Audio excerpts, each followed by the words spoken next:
Good evening, everyone. Radio Free Mormon here, and welcome to Mormonism Live. The title of tonight's show is The Sneakiest Mormon Apologetic of Them All. It's the sneakiest trick. And this has started to become a little bit frustrating to me because after over 6 years of calling the church out on this and correcting them every time I catch them doing this dishonest trick, they still keep doing it. And they do it as recently as earlier this year. I don't know how to explain it. What do you think, Bill? The same old tricks have been played since the Apologetic started in response to Philastrius Hurlbut and Eber D. Howe's book. And so lots of arguments get used over and over again. And when you squash them, they keep coming back. It's like some demon thing that you just can't get rid of in Poltergeist. I would just think that if the object is to find the truth, you might want to pursue the path that leads to it, like being honest. Yeah, good luck with that, Mormons. Yeah, really. Okay. So anyway, we've got a great slideshow here tonight. And let me go ahead and start off on this for just a second, okay? And then a little bit later, we'll get to some announcements. Is that okay, Bill? Let's do it. Okay. Today's date, by the way, is June 25th, 2025. And I was going to put those up on the stage. I was doing it for you. Let me do it real quick here. There we go. Thank you very much. And we've got Kwaku up there. And Kwaku is our magician, the sneakiest Mormon apologetic. I can't tell about everybody in the front row, but one of them looks suspiciously like Stephen Smoot. I think he's there applauding our hero, Kwaku. And we get Kwaku up here for a specific reason. And that's because he's the first one that I sort of tangled with on this subject as Radio Free Mormon. I hope Kwaku's doing well. We won't be too rough with him tonight. Oh, let me tell you what this is, by the way. What this is it has to do with drawing parallels between productions of Joseph Smith, right? And ancient texts, or even not so ancient texts, but old texts, right? Any connection you can find, it's going to be because he's a prophet. Now, within the realm of that argument, here is what I object to, and here's what I find to be the sneakiest Mormon apologetic. Number one, not mentioning the sources that were available to Joseph Smith, and mentioning only those sources that were not available to Joseph Smith, and then standing back and asking incredulously, how could Joseph have known? I think that is deceitful. I think it's shameful. I think it should stop. I think it should have stopped before now when I called it out. And the thing is that these people know what they're doing. I don't know if Kwaku did the first time, okay, when I called him out on it, or if he was reading a script or something. I got a feeling. So if you don't know and you're reading a script, okay, I get it. It's showbiz. But if you do know, or if you read a script and then you get called out on it and corrected on it, and you don't, say, oh, okay, my bad, I got that wrong, then you're in on it too. So that's the Sneakiest Mormon apologetic. It's got a little meme next to it I found. It says, if Joseph Smith was alive today, it's got a copy machine there. This would be his inspired syncretist machine. What do you think about this, Bill?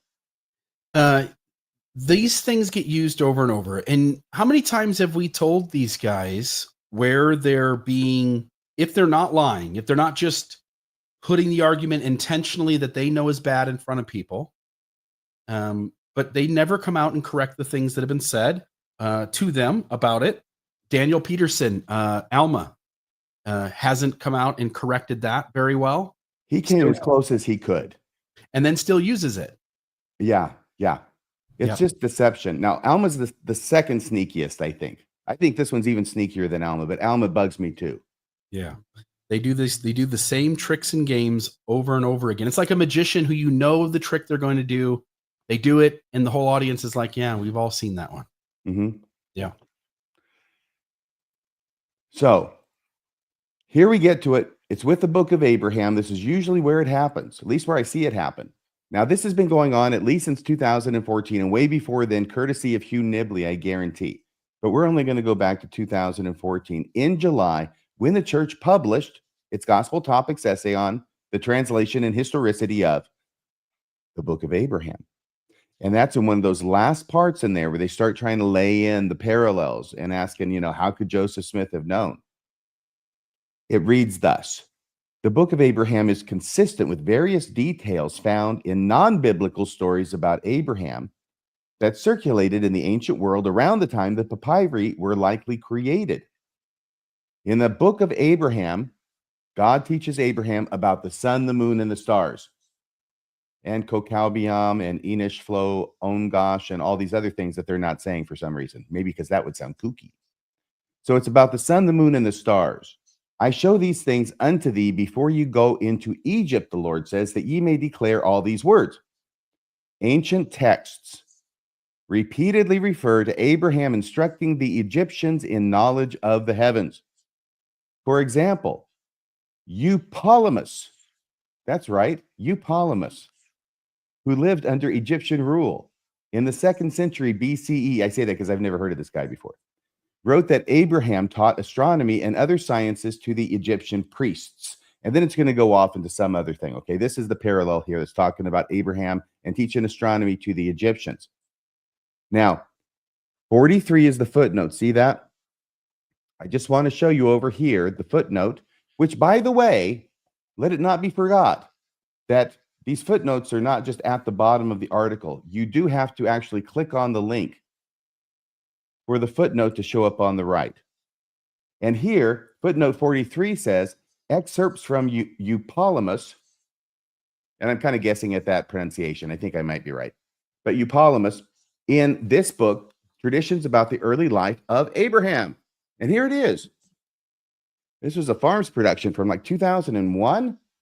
Yep, 2001. And Brian Hauglid was involved in it, and Daniel Peterson and John Gee. For other references to Abraham teaching astronomy, see, for example, the same book. Okay. So what I did was I wanted to show you some of the features on this book and what's going on here. And I'm going to do that in a second, only because this being the 2014 essay and this getting toward the end, notice everything they've said before, at least about this particular issue about Abraham and the heavens, okay, and teaching the astronomy. The whole point of this is to impress the reader with how could Joseph Smith have known. He didn't have Eupolemus with him. I mean, how many of you have heard of Eupolemus? And here it is further on in the same essay, still 2014. Hey, Bill, can you read this paragraph? Yes, the thing on the left, correct? Yes. Okay, not the source. Okay. Other details in the Book of Abraham are found in ancient traditions located across the Near East. These include Terah, Abraham's father, being an idolater, a famine striking Abraham's homeland, Abraham's familiarity with Egyptian idols, and Abraham's being younger than 75 years old when he left Haran, as the biblical account states.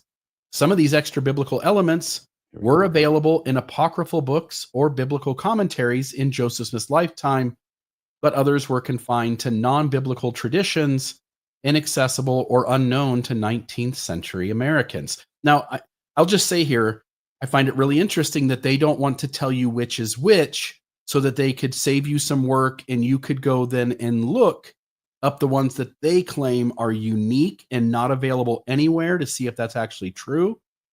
And just like the other essay, we end up here with a footnote, don't we? Yeah, and it's not true. So finally, they get to the end of the body. I think there may be a conclusion remaining on this essay, but to finally get through this lengthy essay, they get to the bottom, and finally they give up the game because they can't keep it going forever because they know they're going to get called out on this. Some of these extra biblical elements were available in apocryphal books or biblical commentaries in Joseph Smith's lifetime. And then the last footnote in a 46 footnote essay, the last footnote at the very end of it says some of these extra biblical elements were available to Joseph Smith through the books of Jasher and Josephus. Joseph Smith was aware of these books, but it is unknown whether he utilized them. And Jasher and Josephus just happen to be the two most important books that Joseph Smith had access to that had legends about Abraham that end up showing up in the book of Abraham produced by Joseph Smith. Is there any extra biblical element of the book of Abraham, story of Abraham, that we today now know is true that Joseph, we would think he didn't know, And we actually discovered that it is not available in any source that he would have access to. Well, you say what that is true, and that immediately muddles the question because none of it's true Yeah, I don't mean that. You know what I mean? necessarily. It Yeah. just might match a variation Yep. in another document. Yeah, and that's what I'm saying is that it shows up somewhere else. The Apocrypha, Adam Clark's commentary, Jasher and Josephus. Is there an extra biblical element that is later found that Mormons, apologists would see as evidence for which Joseph would have had no possible, in other words, he did hit a bullseye and he had no possible source for it? There might be one, and I'm going to get to it at the end of the show. Okay. And it's so meager that you're going to go, why do they even bring it up? Yeah. Yeah. But I learned something doing it because I had to track it down myself and do some, comparative textual analysis. So going to the next, okay, so this is the first time that I know that I brought it up in a public platform, speaking platform at least. This was RFM 061. Now, this was from December 23rd, 2018, so Joseph Smith's birthday, 2018. And this was something that you and I did together back then, Bill. And we did 3 parts about the Book of Abraham. It was absolutely sensational. Rock'em sock'em stuff. And I think I cross-posted it over on RFM. And that's why it has that number there. But back from December 2018, can you imagine? This was a lot of fun. And before you go into it, do you mind if I share something really quick with the audience on this episode that is a side tangent? And then we'll get to the video there. We actually presented evidence for the Book of Abraham. So again, you have Abraham on the altar here being sacrificed. He has no hair, or he's wearing a skin cap of some sort. And again, it's supposed to be a second bird that's above Abraham. It's going to take a dip in the Nile. But instead of being a second bird, instead of those being wings that are in the paper where the lacuna is, you've got Joseph Smith or someone he directs drawing in hands. And so what you end up with is this person on the left. If you turn it 90 degrees, you've got this person. And what we noticed was that in Egyptian symbols, now again, the little person in the circles. Yeah. So at first, I'm saying the piece of facsimile 1. Oh, okay. Turned 90 degrees so that the guy is standing up with his hands in the air. Mm-hmm. And in reference to this, the Book of Abraham speaks about Abraham being in the form of praise or praying at the time. Mm-hmm. That's at the crisis moment when he prays to God for deliverance. And he's praying. And we presented in this episode that we did a long time ago. And folks, it really was a great one. If you haven't watched it or listened to it, you should go back and listen to it.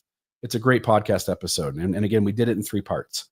But in Egyptian symbols, and you found this, what was the name of the dictionary that you used? Budge. So I Budge just happened to pick it up when I was over in the library perusing the Egyptian stacks one day. Yeah, and I'm sure you're the one who found this, but they have an Egyptian symbol that also stands for praying and worship. And it looks almost identical to Abraham on the altar if Abraham's turned 90 degrees. And if we accept Joseph Smith's restoration is correct. Yes. And it's sort of hard to see here, and our logo's over top of it, but I've got a circle there around the symbol, but it's the same symbol that you see with the red circles. It's a person standing with their hands up in the air, especially that second one. That first one may not be it, but the second one is. In Budge's Egyptian, I'm going to call it a dictionary, but it coordinates what an Egyptian symbol means in English, and that symbol stands for praying and worshiping. And we even gave again, you and I try to be forthright and honest and everything.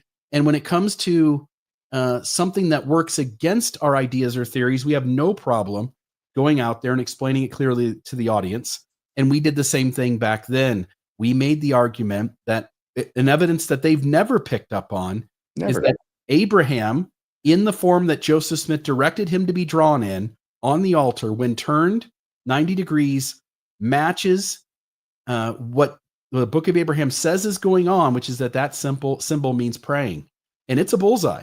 A bigger bullseye than the canopic jars, a bigger bullseye than crocodile god Sobek. And we did that. And they still haven't utilized this. But if they do need to give us credit and cite us and point people to our episode. That would be the appropriate thing. Yes, absolutely. All right. So we'll be waiting for that expectantly. Okay, so here's the first time that I'm on record on the air talking about this issue and cautioning people, saying, look out, anybody who does this in defense of the church is being dishonest, and here's how they're being dishonest. And this is about, 3 minutes long. If you want to put it on 1.25, I don't think anybody would object. Okay, let me take that down. We'll put this one up, turn the sound on, and I'll push play, and I'll try to speed up the thing as well. Well, it won't let me. Now, the second big hit that appears in the book of Abraham is where it talks about Abraham going to Egypt ultimately and sitting on Pharaoh's throne and teaching the principles of astronomy to the Egyptian court of Pharaoh. And actually, the text of Abraham never gets to that. It sort of cuts off in the middle. It appears that maybe there was more that would come and it never did. But if you go to facsimile number 3 illustrates a scene that one would expect to have been in the text of the book of Abraham if it had been completed, but which never was. If you look at facsimile number 3, you'll see there's 6 explanations underneath it. Figure 1 says that Abraham is sitting upon Pharaoh's throne, and at the very bottom of the figures and the explanations of the figures, it says this: Abraham is reasoning upon the principles of astronomy in the king's court. So that's how the book of Abraham preserves the idea that Abraham taught the principles of astronomy in the king's court. In other words, Pharaoh, king of Egypt. That story is also a bullseye because that story also appears in a number of ancient texts. Once again, like the book of Jasher, however, that story appears not only in ancient texts that were unavailable to Joseph Smith, but it also appears in another text that was very much available to Joseph Smith, and that was in Josephus. Now, Josephus is, it's a series of books, actually. It was compiled by a Jewish historian. He lived in the 1st century, and he compiled a history of his people going back to creation, going back and basically recapitulating much of the Old Testament, then taking it down through the Maccabees and up through what were to him modern times with the Romans and the destruction of the temple under Titus in approximately 70 CE, or the Common Era, which is during the time that Josephus lived. So having said all of that, Josephus, of course, talks about Abraham in the first part of his history because, as I said, he's recapitulating the Old Testament, or I should say the Hebrew Scriptures, and also adding in other stories that didn't make it into the Hebrew Scriptures. And one of those stories is, guess what? Abraham reasoning upon the principles of astronomy to Pharaoh. So this is what he says in chapter 8, I think it's of his first book, that it's talking about the Egyptians, it's talking about Abraham, and it says, he communicated to them arithmetic and delivered to them the science of astronomy.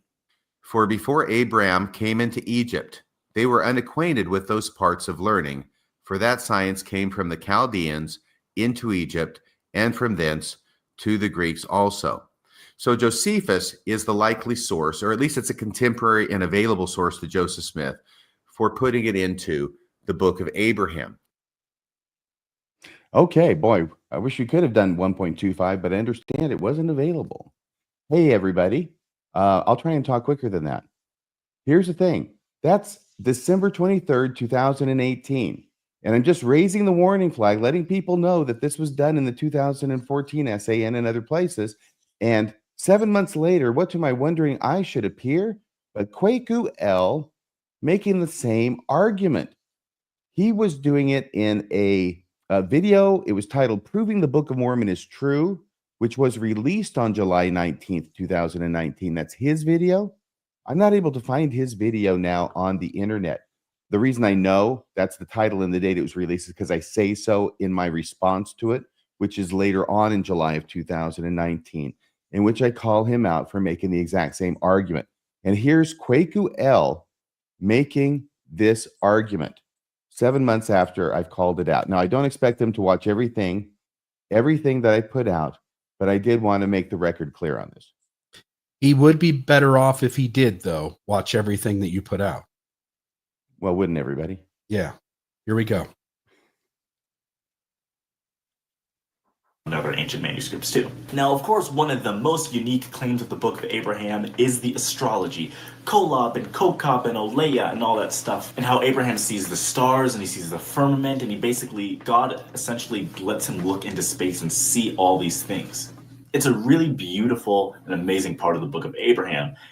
The issue is, it's not really found in the Bible. The only thing found in the Bible is when God tells Abraham that his descendants will be numbered like the stars. This is a very unique part of the Book of Abraham, and people think, again, Joseph Smith just made that up. But in other ancient manuscripts, this seems to be a recurring theme of Abraham having information about the stars and how he's exercising that information. So in the Book of Abraham, we have God just telling Abraham all about the stars. In the Chronicles of Jeremiah, we have something similar. In the Chronicles of Jeremiah, it says, "And Abram was rich in cattle, silver, gold, and in all the wisdom of Hermetica and astrology, which he had acquired in Egypt from Pharaoh's magicians, so that there was none so wise as he. From Egypt, these scientists spread over Greece, and Abraham was able to foretell the future by observance of the stars, and he was very wise in astrology." So the claims here is that he knows astrology, he knows, stuff about the stars and stuff, but that he also picked it up in Egypt by the magicians. In the Book of Abraham, he's saved from sacrifice by the Egyptians, and right after, God opens the heavens and shows him the stars. So Abraham gets this information in Egypt or right outside of Egypt by his... He knows stuff about the stars and stuff. That's what Abraham knows. So here you got Quakuel making the exact same wrong argument. And the argument is to avoid mentioning the sources that have the story in it that Joseph Smith had access to mention only the sources that Joseph Smith probably did not have access to that mention the same story because it's a famous story, and then say, how could Joseph Smith have known? So the Book of Abraham must be true, and Joseph Smith, God's prophet. Yeah. When you propose a bullseye that Joseph couldn't have known, except that not only could he have known it, he almost certainly did, since he utilized, again, we show Cowdery reading to but Hiram in the Carthage jail. We've got Oliver Cowdery mentioning it in a moment that connects to the Book of Abraham, by the way, when Oliver Cowdery describes that there's two rolls and two to three other small pieces. It's a strange thing that they keep using this, but the church has taught them to do this. The church uses it themselves, and they're not going to stop with all the bad arguments, because if they did, they wouldn't have any arguments left.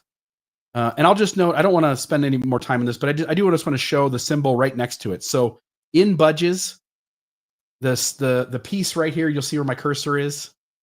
And then I'm pretty sure that's from Budge.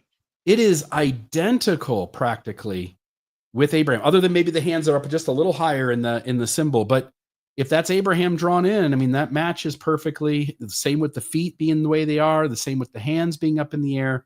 It's a bullseye, way better than the other things, but they won't use that because I think they have to give us credit for it. It's tainted.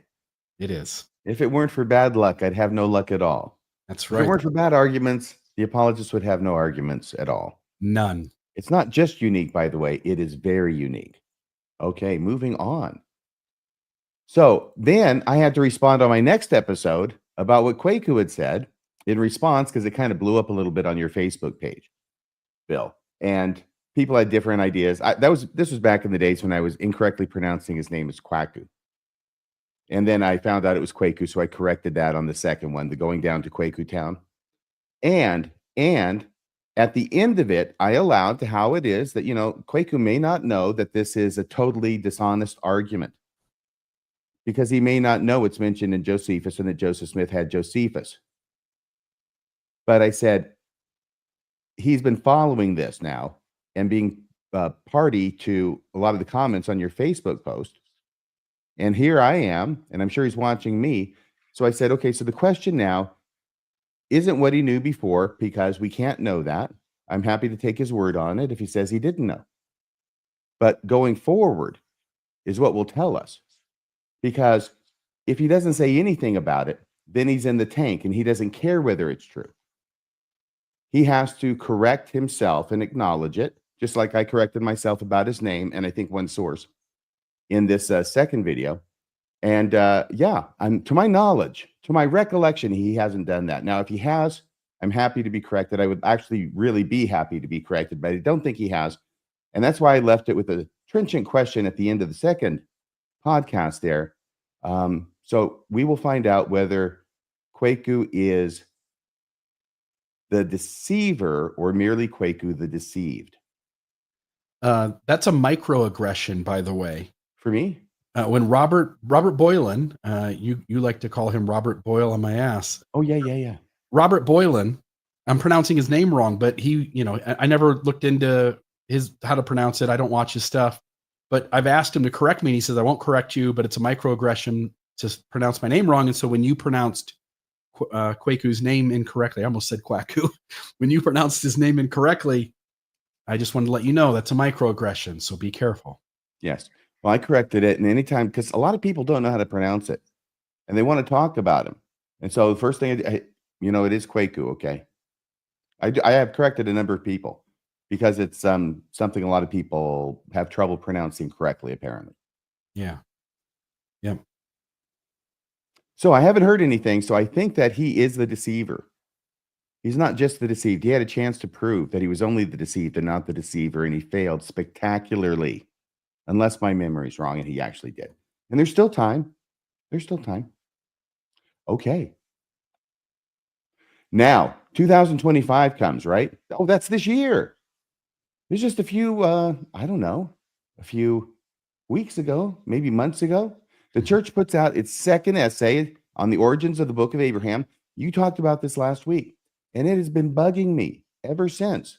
And I've been thinking about it and getting more and more. It's just like, are they really still doing this crap? And the answer is yes. They're still doing this crap.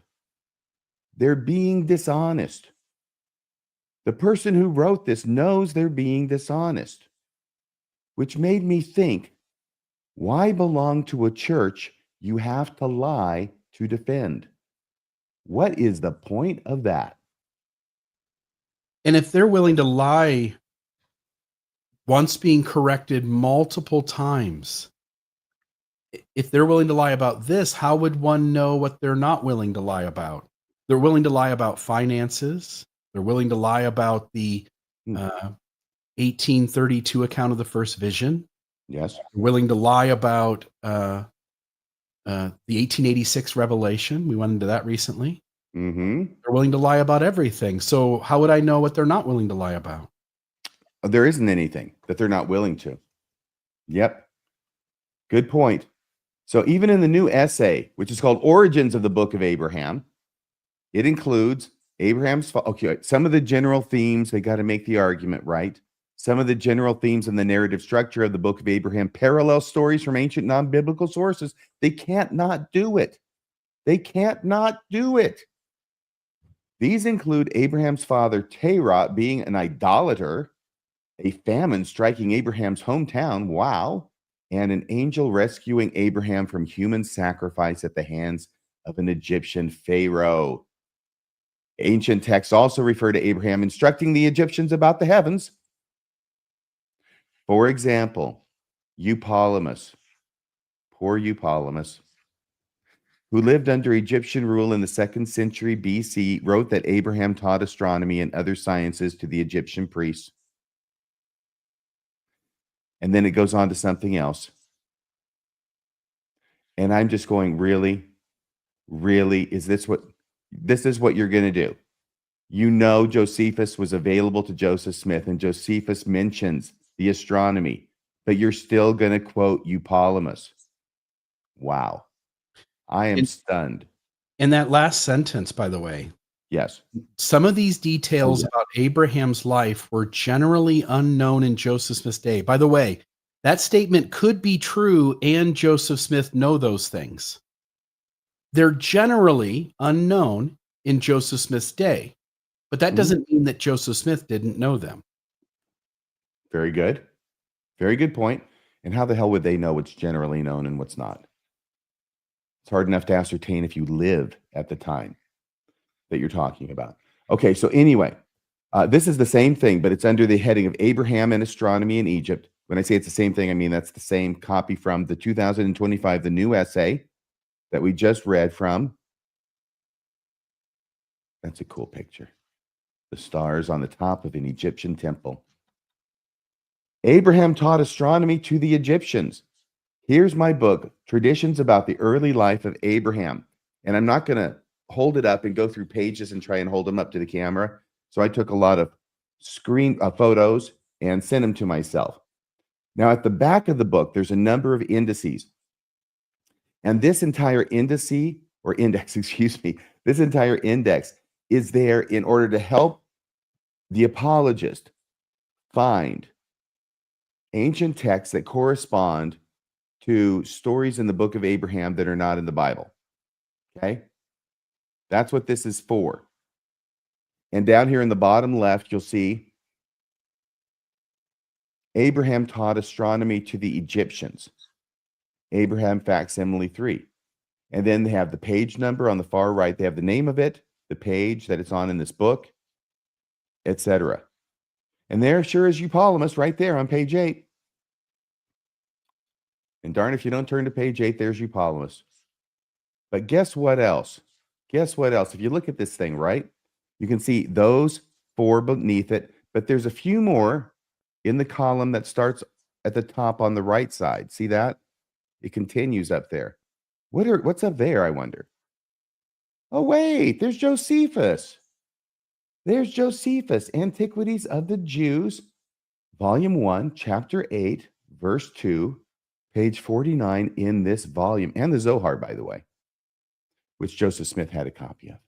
I believe we understand that and was probably interested in. We talked about that, Colby and I did on an earlier episode about the Light on Truth letter. There it is, Josephus, extracts from Josephus. When it says extracts, they're not reprinting or reproducing all of Josephus, just those parts that have to do with Abraham. That's the whole point of this book, is to collect legends, translations of documents that contain legends or stories about Abraham from the Christian tradition, from the Jewish tradition. I think it's Jewish first, Christian tradition, also from the Islamic tradition. So that's what this whole book is about. Okay, but Josephus, there's what I had read in that first clip we played, right? Can you read this? Just he communicated to them. He communicated to them arithmetic and delivered to them the science of astronomy. For before Abram came into Egypt. They were unacquainted. Yeah, they were unacquainted with those parts of learning, right? It's right there in Josephus. And Josephus, I just want to talk a little bit about this. I had found this article about the popularity of Josephus during Joseph Smith's time. And it is actually published in Approaching Antiquity, Joseph Smith in the Ancient World. It's called Palmyra and Jerusalem, Joseph Smith's Scriptural Texts and the Writings of Flavius Josephus. This is by Lincoln H. Blumel. And here's what he says later on. Josephus in America and Early Mormonism. The works of Josephus were second in popularity only to the Bible itself. It was Josephus, okay, and in fact, among the Puritans, it was the only book aside from the Bible that was permitted to be read on the Lord's Day. It was the second book of Jewish authorship after the Bible to be published in colonial America in 1722. Often cited by both sides of the slavery debate, Josephus was quoted by both sides in the slavery debate, which is an indication of how authoritative and popular it was.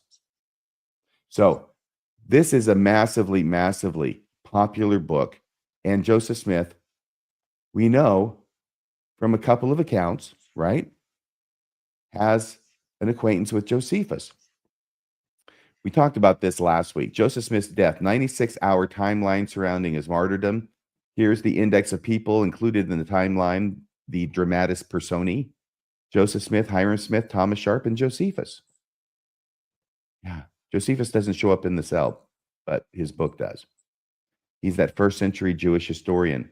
And here it is, Thursday, June 27th, 1844. And right before the mob shows up,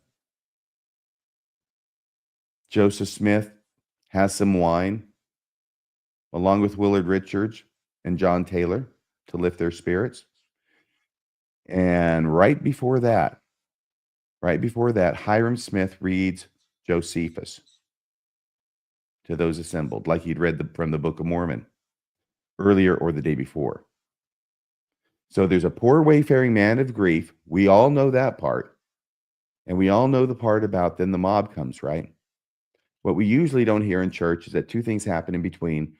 First is Hiram reads Josephus, and the second is everybody has some wine to raise their spirits. And while this one comes in 1844, long after the Book of Abraham episode, so it's possible an apologist could go, well, that's after. We don't know that he had it before, except that when we turned, and I don't think it's in here. You don't have it in this, I don't think, but Dan Vogel, you do have it in this. Oh, yeah. Then please, let's go to that. It's okay. Sure. But first off, if somebody's going to get to that point now, after all this evidence, right, and say, well, we don't know that he had it a few years before that, right? It's like, now you're sounding desperate. Now you're sounding like you're being ridiculous, okay? But we do happen to know something in 1835 because of Oliver Cowdery and a letter he wrote in December of that year. Now, this is at Doctrine and Covenants Central, so I trust they're giving me the real scoop. It was written from Kirtland, Ohio, December 22nd, 1835, from Oliver Cowdery to William Fry. And he says, upon the subject of the Egyptian records, or rather the writings of Abraham and Joseph, remember the two scrolls? And may I say a few words, etc. And then he goes on to say this. Here's where he is describing the drawings, the vignettes on the Book of the Dead. Not the Book of Abraham scroll, on what he thinks is the Book of Joseph scroll. And he refers there, it's underlined in yellow, if you can see that. Enoch's pillar, as mentioned by Josephus, is upon the same roll. Okay? So what the heck is Enoch's pillar? Well, I believe it's actually pillars, plural. There's two of them. But there's only one on the scroll. And you see how easily we can shift things in order. If I'm correct on this, I think I am. I did do some research today. But it's news to me. So if this is correct, then there are two pillars, and I believe that there are because it says so in Josephus. See how you can easily slip if you've got a picture of somebody standing in front of one thing that's a tower, and now it's Enoch's tower instead of one of Enoch's towers, to make it correspond more exactly than it really does. So it seems like stronger evidence is what I'm getting at. So here we go. The Lost Pillars of Enoch. This is from Josephus. The reason I gave all those caveats is because there's nothing in Josephus that actually links this to Enoch himself, at least not in this part that I found. And maybe there's legends elsewhere. It's among the Sethites. Okay. So in other words, it's going down the patriarchal line. And what it says is that they, the descendants of Seth, do you want to read this, Bill? Yeah. So the descendants of Seth also were the inventors of that peculiar sort of wisdom, which is concerned with the heavenly bodies and their order, and that their inventions might not be lost before they were sufficiently known upon Adam's prediction that the world was to be destroyed at one time by the force of fire, and at another time by the violence and quantity of water. They made two pillars, the one brick, the other of stone. They inscribed their discoveries on them, that in case the pillar of brick should be destroyed by the flood, the pillar of stone might remain, and exhibit those discoveries to mankind, and also inform them that there was another pillar of brick erected by them. Now this remains in the land of Syriad to this day, Josephus Antiquities, chapter 2, verse 3b. I can't hear you, my friend. Thank you. Thanks for reading that, Bill. This is a big deal in the Enochic community and the mystic community, apparently. But here is what it is that Oliver Cowdery was looking at when he described Enoch and his pillar, as it's referred to in Josephus, in the Book of the Dead. And that's what I meant when you see a person who he's going to figure, okay, that's a person, generic person, got to translate this in terms of the Old Testament or the Bible or Bible adjacent. stories and legends. And here's something in front of him, right? Well, hey, it's a tower. It's got to be Enoch in his tower, referred to in Josephus. And this is almost certainly what he was looking at. Any comments about this, Bill? No, this is interesting. This isn't the one I was thinking of, but this is interesting. I did not know about this one. Okay. One other thing I want to say here, because I actually got snookered by apologists, and I wasn't happy about it when I found out that I'd been snookered, and I think it was Hugh Nibley. If I'm wrong, I apologize. But you see on this scroll that there are letters primarily in black, but there are some in red. Those are rubrics. I think that's a technical term for them. Red print, okay? Can you see those, Bill? Just a few of them there, here and there, in red print. Yeah. In red ink. Mm-hmm. Okay. Now, this is the book of Jacob, if you'll allow me the Mormon understanding of the 1830s and 40s. This is the Jacob scroll.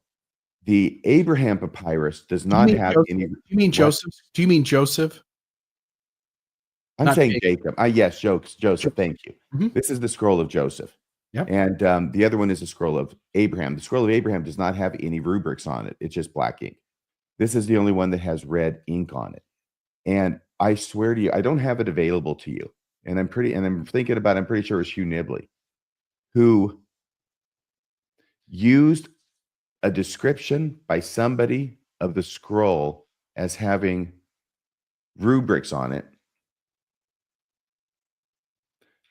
as if it were the book of Abraham, as if it were the scroll of Abraham, and then revealing that the scroll of Abraham doesn't have any rubrics on it, and so therefore there must have been more to the scroll that got lost.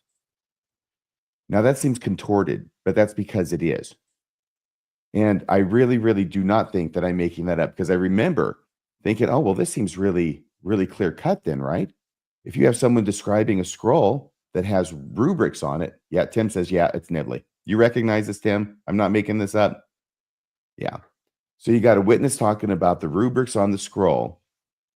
And then you've got the scroll of Abraham, which doesn't have rubrics on it. So there must be more that got lost. See, it's the missing scroll theory. But of course, the problem is that the witness wasn't describing the Abraham scroll, and never says they were describing the Abraham scroll or the scroll that anybody identified as being the Abraham scroll. They were describing the Joseph scroll, which has rubrics on it. Sorry, that was a bit of a tangent, but it just occurred to me, and I thought I'd get it off my chest. Let me know if any of you out there had heard of this. I think Tim Rathbone has, and if anybody else has.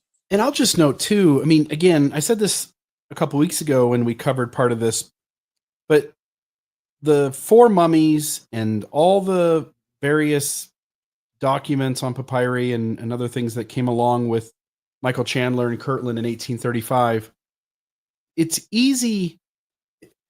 If someone was brought into the mansion house, or if someone was brought into Kirtland to look at these things, and they're behind glass, and Joseph Smith or Lucy Mack or whoever's given the tour is showing these things. If you and I walk through the museum exhibit per se, we would just see all of this as connected. One's the book of Joseph, one's the book of Abraham. We're so lucky that this collection of things came into our possession. And the reality is that there are four different Egyptian mummies buried with their own set of documents. They are separate things, really. They're connected only because they were sold together to Joseph Smith in Kirtland. But if I went through the exhibit, it would make sense that I would blur, if, again, this is not what you're arguing, but even if somebody confused the book of Joseph with the book of Abraham, that makes perfect sense. I walk into the room, they spend 20 minutes telling me about all these things, and I walk out and I'm supposed to keep it all straight. No way, Jose. I can't tell you how endlessly difficult it was for me as a newly baptized Mormon to keep the first vision and Moroni's first appearance straight. Yep. There you go. Okay. So Dan's definitely heard of it, and apparently Mike Marquardt has too. And reportedly, he's destroyed Nibley's terrible arguments. The only other thing I want to say here, is this the only reference with Cowdery that you have? I think so. So what I was pointing out was what Vogel said a week or two ago, which was we had showed the Messenger and Advocate or the Times and we had showed an early periodical where Well, Oliver this letter Truck. was printed. I think this is the same source. Okay, then that makes sense. Then what I'll say is this other thing. Then I'll just want to show one other thing.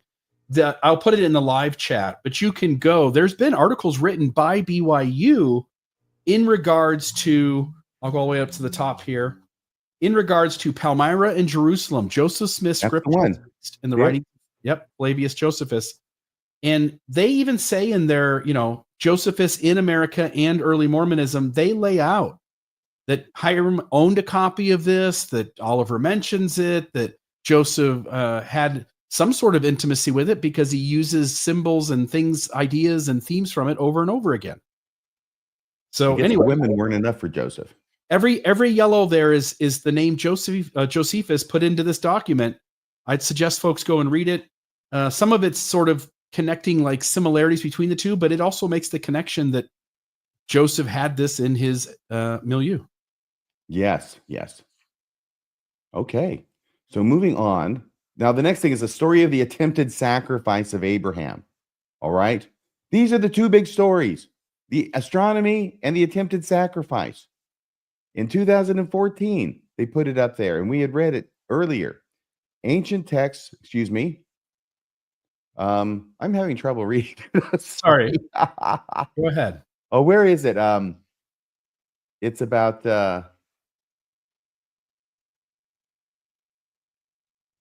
oh, heck, I'm not even sure it's on this one. And if it isn't, I apologize. But here's the new essay. It's in the prior essay. I'm not sure if it's on that slide. The new essay, 2025, where they continue to do it. And we've talked about this before and read it before. But here it talks about an angel rescuing Abraham from human sacrifice at the hands of an Egyptian pharaoh. And they are saying that these are parallel stories from ancient non-biblical sources. And asking at the bottom, some of these details about Abraham's life were generally unknown to Joseph Smith's day. That's a statement, not a question. I recognize that. The implicit question is, how could Joseph Smith have known? It must have been revelation. So we go back to the same book, the traditions about the early life of Abraham. We go to our same index, but we look under Abraham was brought to be killed or sacrificed because he would not worship idols, is what that says. You see there's a couple sources, and those are Islamic sources. They're alphabetical. I can't remember what they do. They do one kind of print for Islamic sources, another for Jewish sources, and another for Christian sources. One of them has italics. I can't remember what the third one has. Wait a minute. Abraham being involved with the idolatry of his father is a bullseye, RFM. Yeah, that's why it's here. I can't believe what you're about to tell me. Really? Yeah. Oh, yeah. Here's the thing. There's two there, right? You turn the page because it goes on. It goes on for one whole column and almost another one. It's almost another entire page full of references to documents inside this book. That's why it's such a big book. This is how famous a story it is. Okay? I'm showing you this to give you an idea as to how popular a story this is about Abraham. And once again, we have extracts from the book of Jasher. Okay? This is the 1887 edition, but one came out in 1840. That's the first time it was published in English, was 1840. And the appearance, this is footnote 1 in this book, under the book of Jasher. The appearance of the English translation was noted by the church's Times and Seasons. On June 1840, in other words, they announced it or noted it, that it had been published in English. And see also an 1841 article which published extracts from the book of Jasher. Okay. And here's the book of Jasher. They got a lot of that's extracted here in this big old book. You can see how big the pages are. I had circled just 4 of these verses. Can you read these verses? And can you?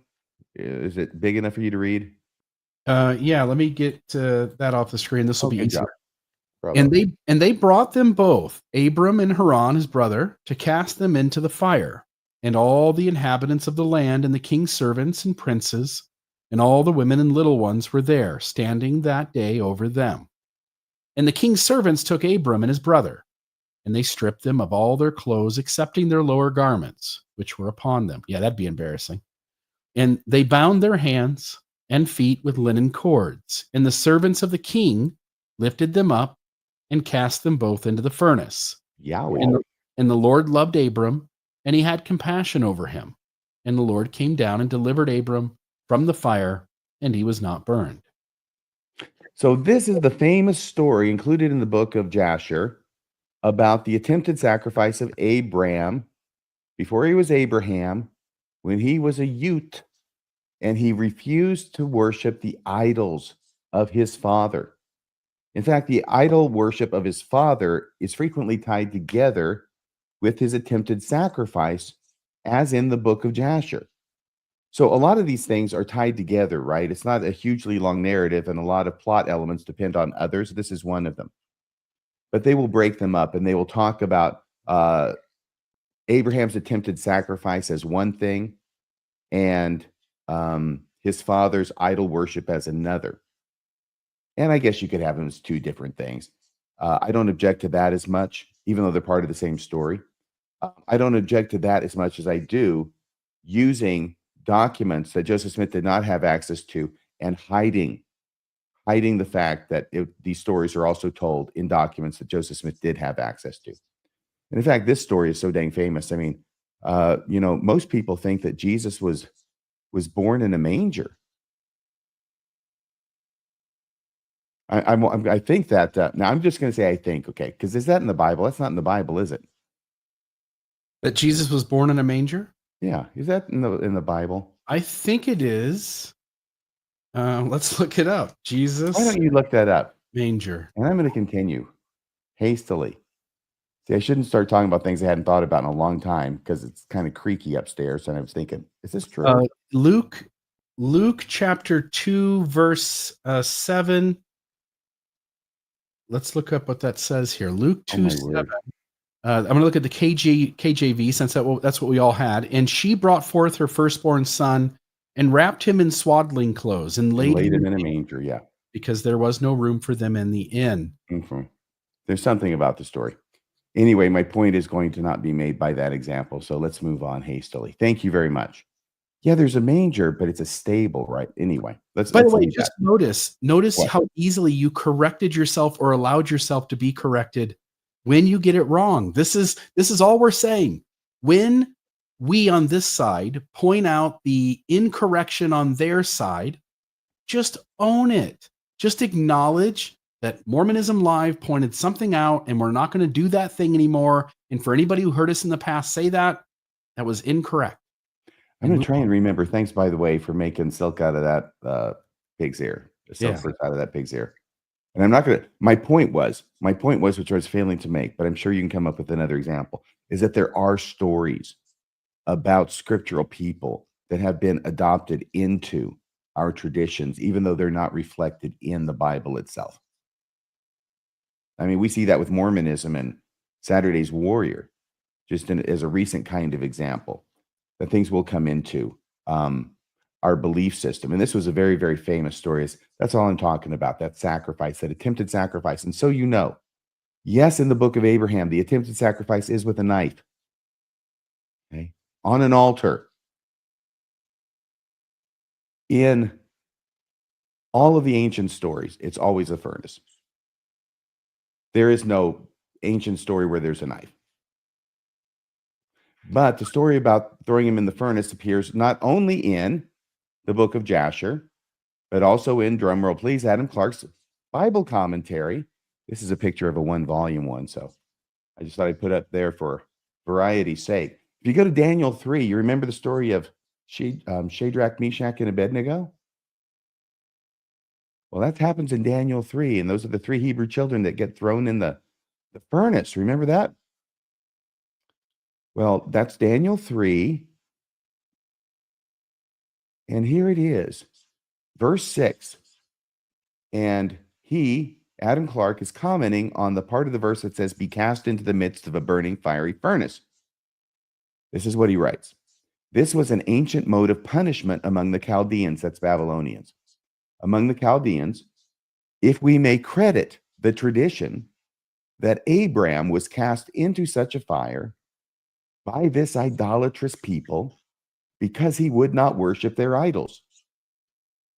Okay, well, if you don't want to read the whole story, you got every single nut and bolt that's in the lengthier story in Jasher, right there in that footnote.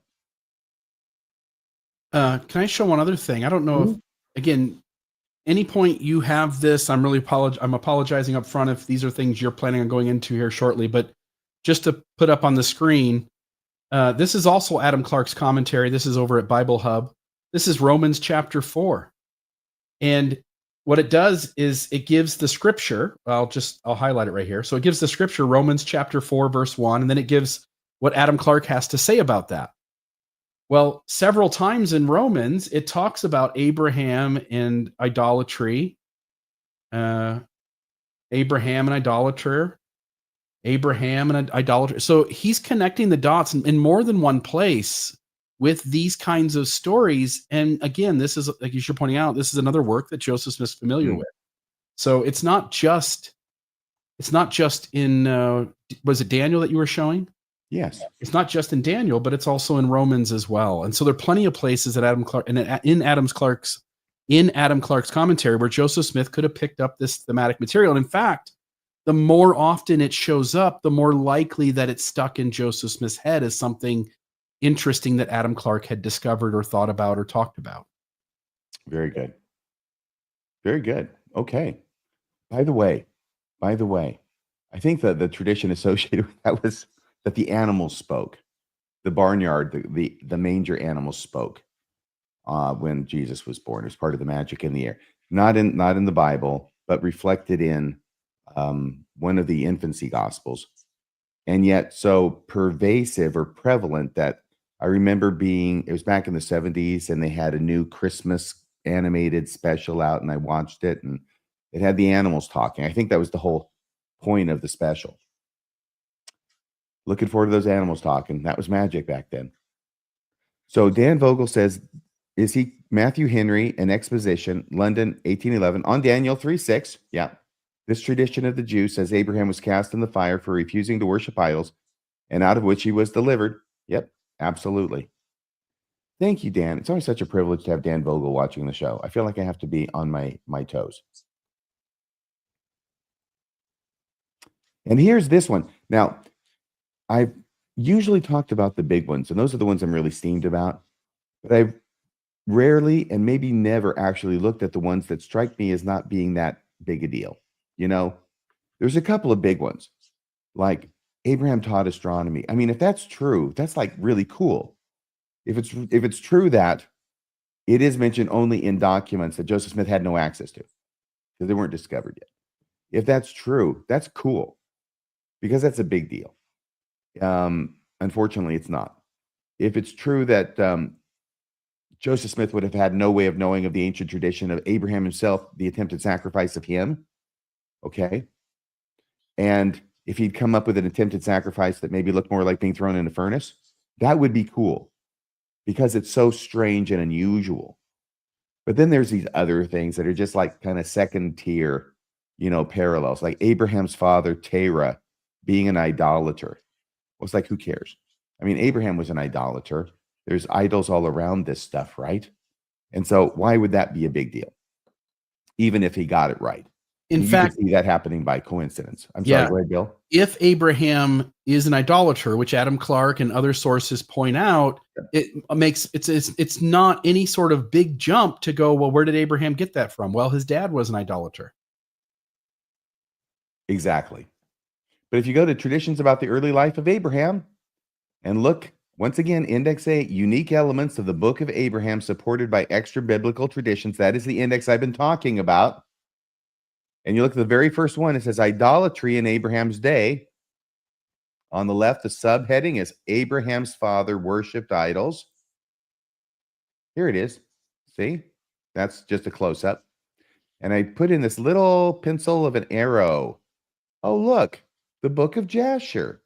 Dang, it talks about the worshiping of idols in the book of Jasher too?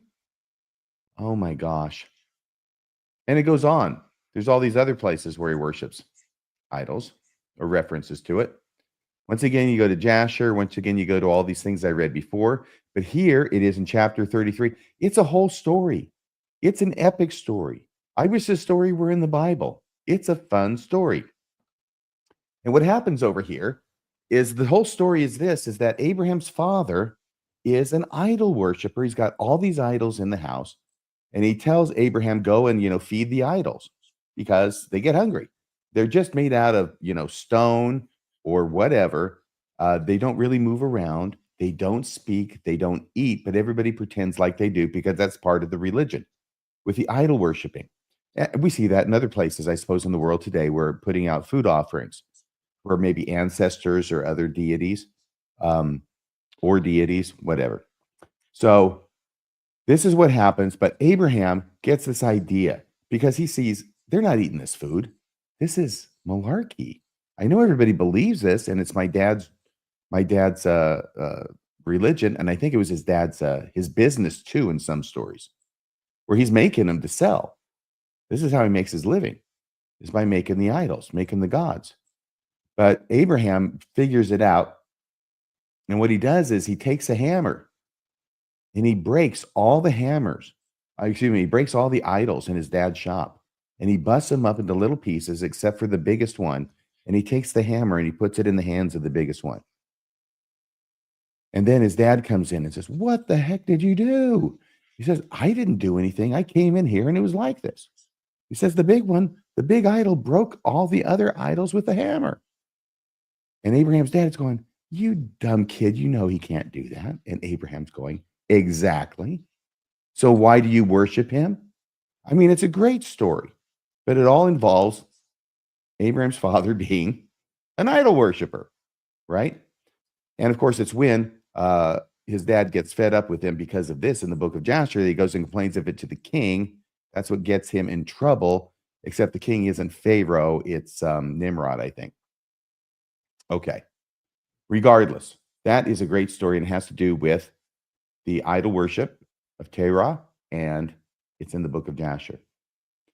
And now, this is going to be like one of the last things here, because this one gets brought up every time too. I've never even looked at it because I thought, even if this is true, who cares? A famine striking Abraham's hometown. So they're saying this is also in extra biblical texts. And maybe this is the one that they meant that Joseph Smith did not have access to. I'm not sure.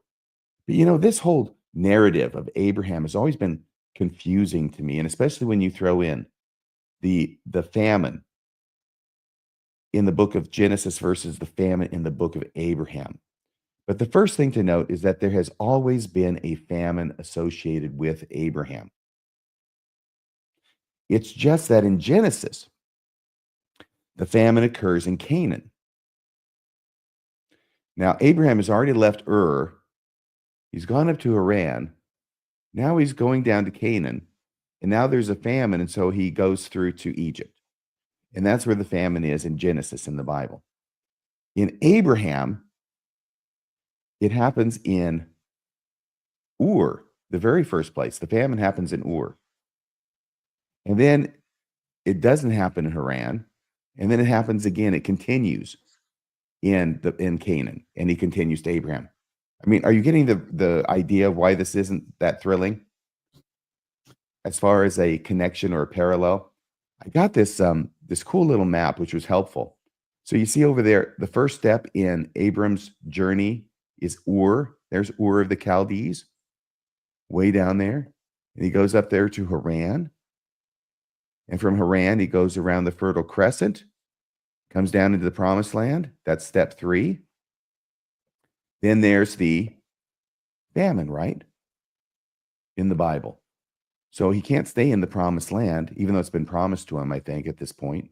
So he goes down into Egypt. There's all these problems and these perils of the covenant are put into peril, but it's overcome, and then he goes back. So, understanding that, the Bible has Abraham leave Ur. No reason is mentioned for him leaving, and there's the reference, okay? Then step 2, Abraham leaves Haran. God commands him to leave Haran. That's why he leaves, because God tells him to. And then finally, Abraham leaves Canaan for Egypt because of a famine in the land. So in the Bible narrative, it's very sequential. The first step of the journey is no reason mentioned. Second is because God told him. And the third is because there's a famine. And then he ends up in Egypt. The book of Abraham changes this around a bit. And the first step when Abraham leaves Ur, the book of Abraham says it's because of famine and because God commands him. The second step, Abraham leaves Haran, because God commands him. And 3, Abraham leaves Canaan for Egypt because the famine continues.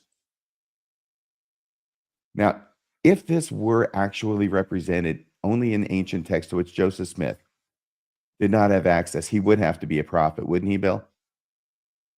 It would at least be a piece of evidence in that cup, in that bucket. But not necessarily. But again, we're showing clearly that these things are in contemporary sources, including the Bible itself. Yeah, and I'm actually the famine in Chaldea. You see, here's the thing.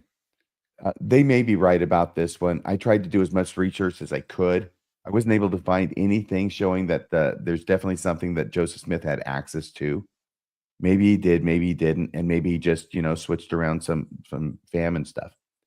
But Philo of Alexandria is one of the sources that they have here for the famine in Abraham's homeland. See, it has to be in his homeland.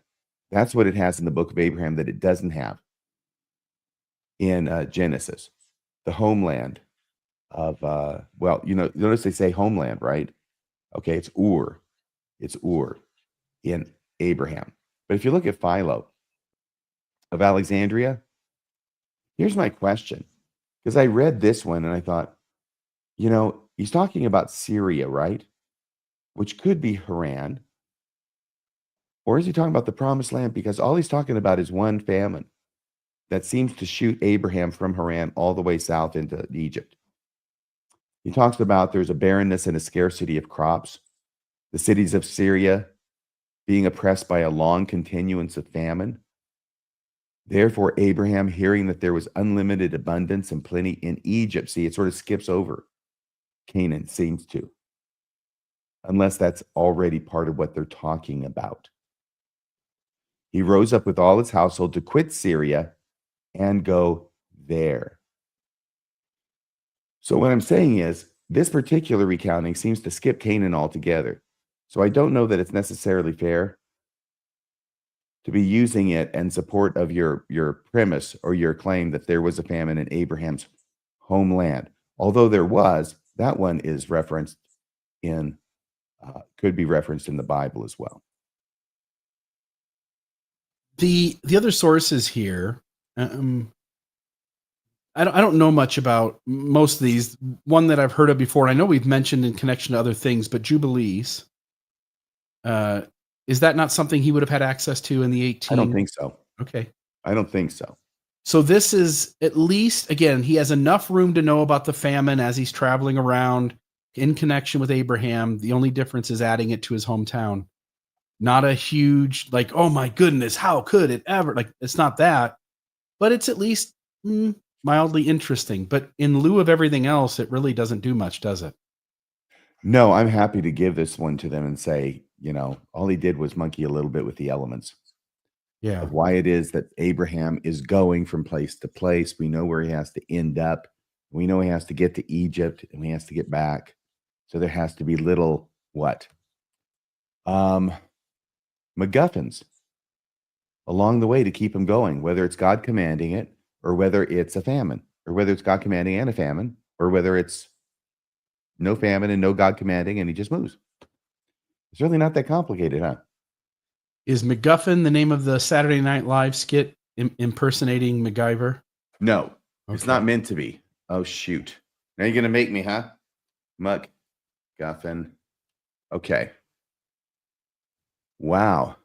MacGuffin, an object or device in a movie or a book that serves merely as a trigger for the plot. Actually, use it correctly in a sentence. There you go. Okay, so let's see if there's anything else. We're really getting close to the end here, folks. And by the way, before you keep going, I love that one. do that one. So just by the way, you keep going. Is that the number is down at the bottom? If folks do want to call in and say anything about this, again, here we are again, RFM, telling the apologists that and the church, stop doing this. It's misleading. It's deceptive. It's not evidence. It's not evidence. If you have contemporary sources that Joseph Smith had in his possession, and we can show that him, his brother, people around him are using it, does not establish any sort of unknown ancient theme that Joseph couldn't have known about but got a bullseye on. And you are tricking people into thinking you have evidence for the church when in fact you don't. And it's worse than that, because if you told them the truth, you would be indicating that Joseph Smith had plenty of sources that he is borrowing from that we have clearly shown at this point, including Adam Clark's commentary, in multiple places within Mormonism. Yes. Once again, I want to say it. I want to merch it.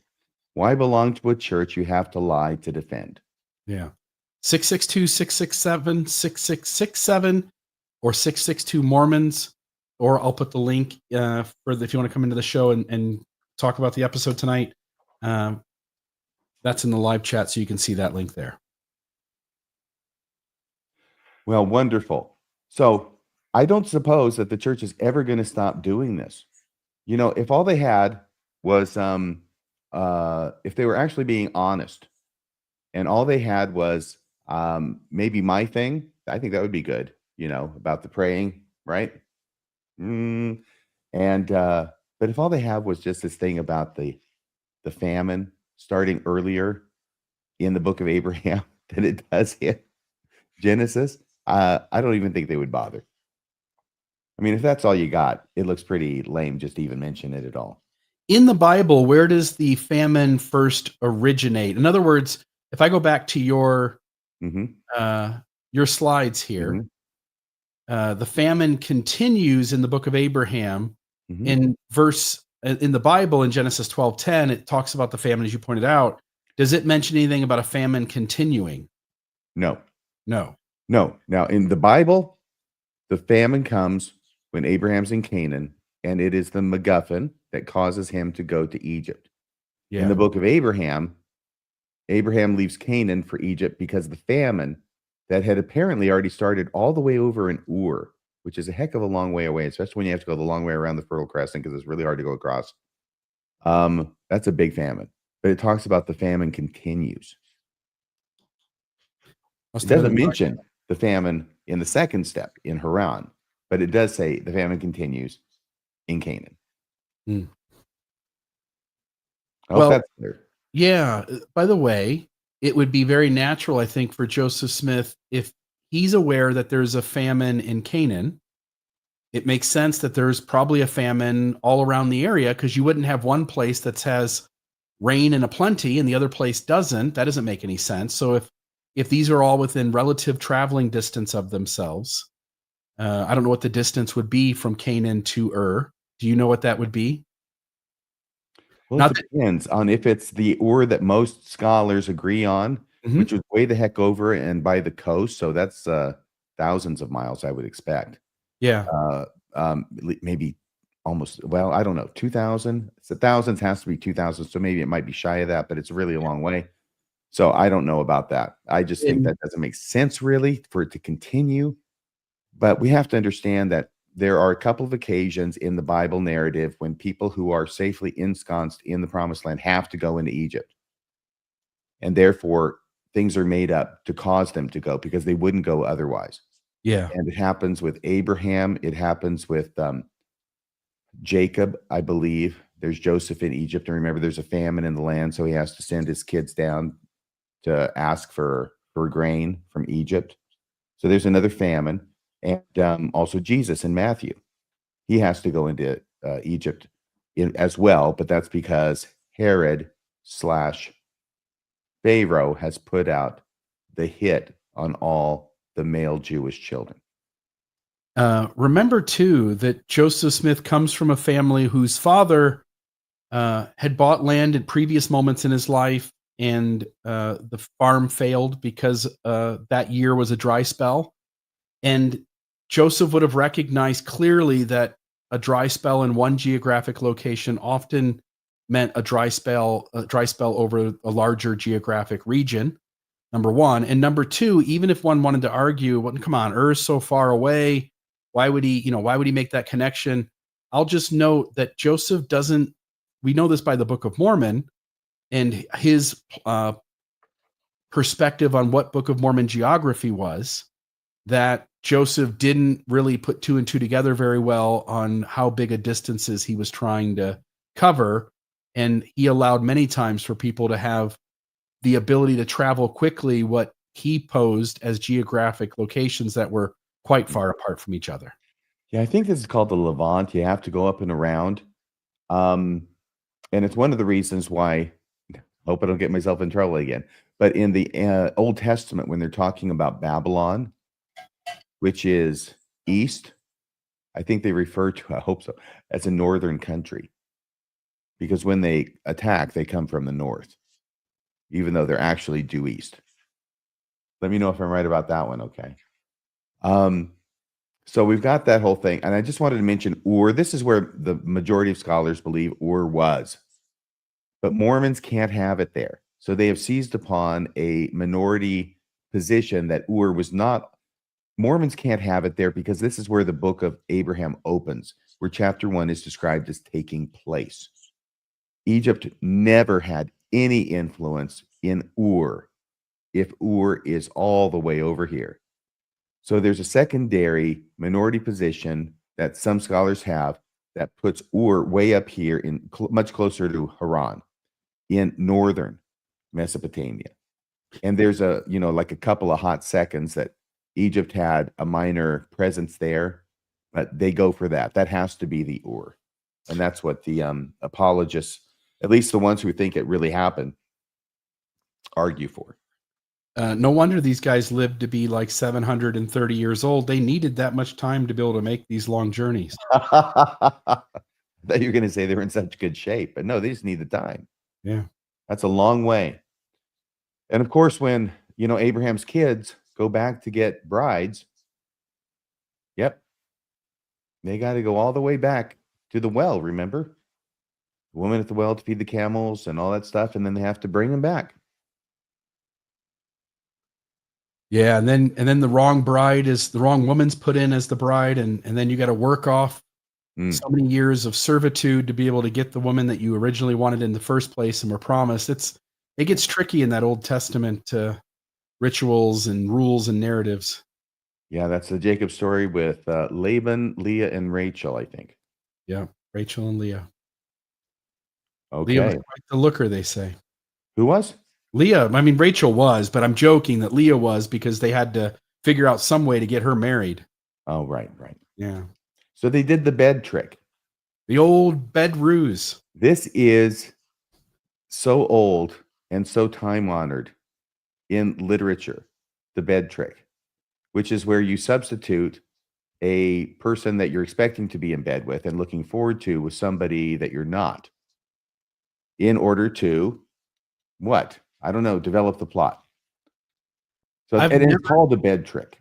It's not called that in the Bible, but that kind of scene that they did there with Leah, substituting Leah for Rachel on the wedding night. Yeah. Yeah, that's a bed trick. Even in the dark of night, I've never made love to a woman that I didn't see her face. You know what I mean? It's kind of hard to imagine. You don't see the face the whole night. You're consummating the marriage. I don't even want to go there, but it does remind me of the old joke about Canadians and watching football. I don't have anybody in the call queue. It's kind of a unique. Whoa, really? Yeah. Is it even working? It is working. Folks can call in. We'll wait another 30 seconds or so. I will show this picture of this last. Well, we have some announcements to make too. Oh, by the way, about 1/3 of the folks here who you're watching right now, you're watching Mormonism Live.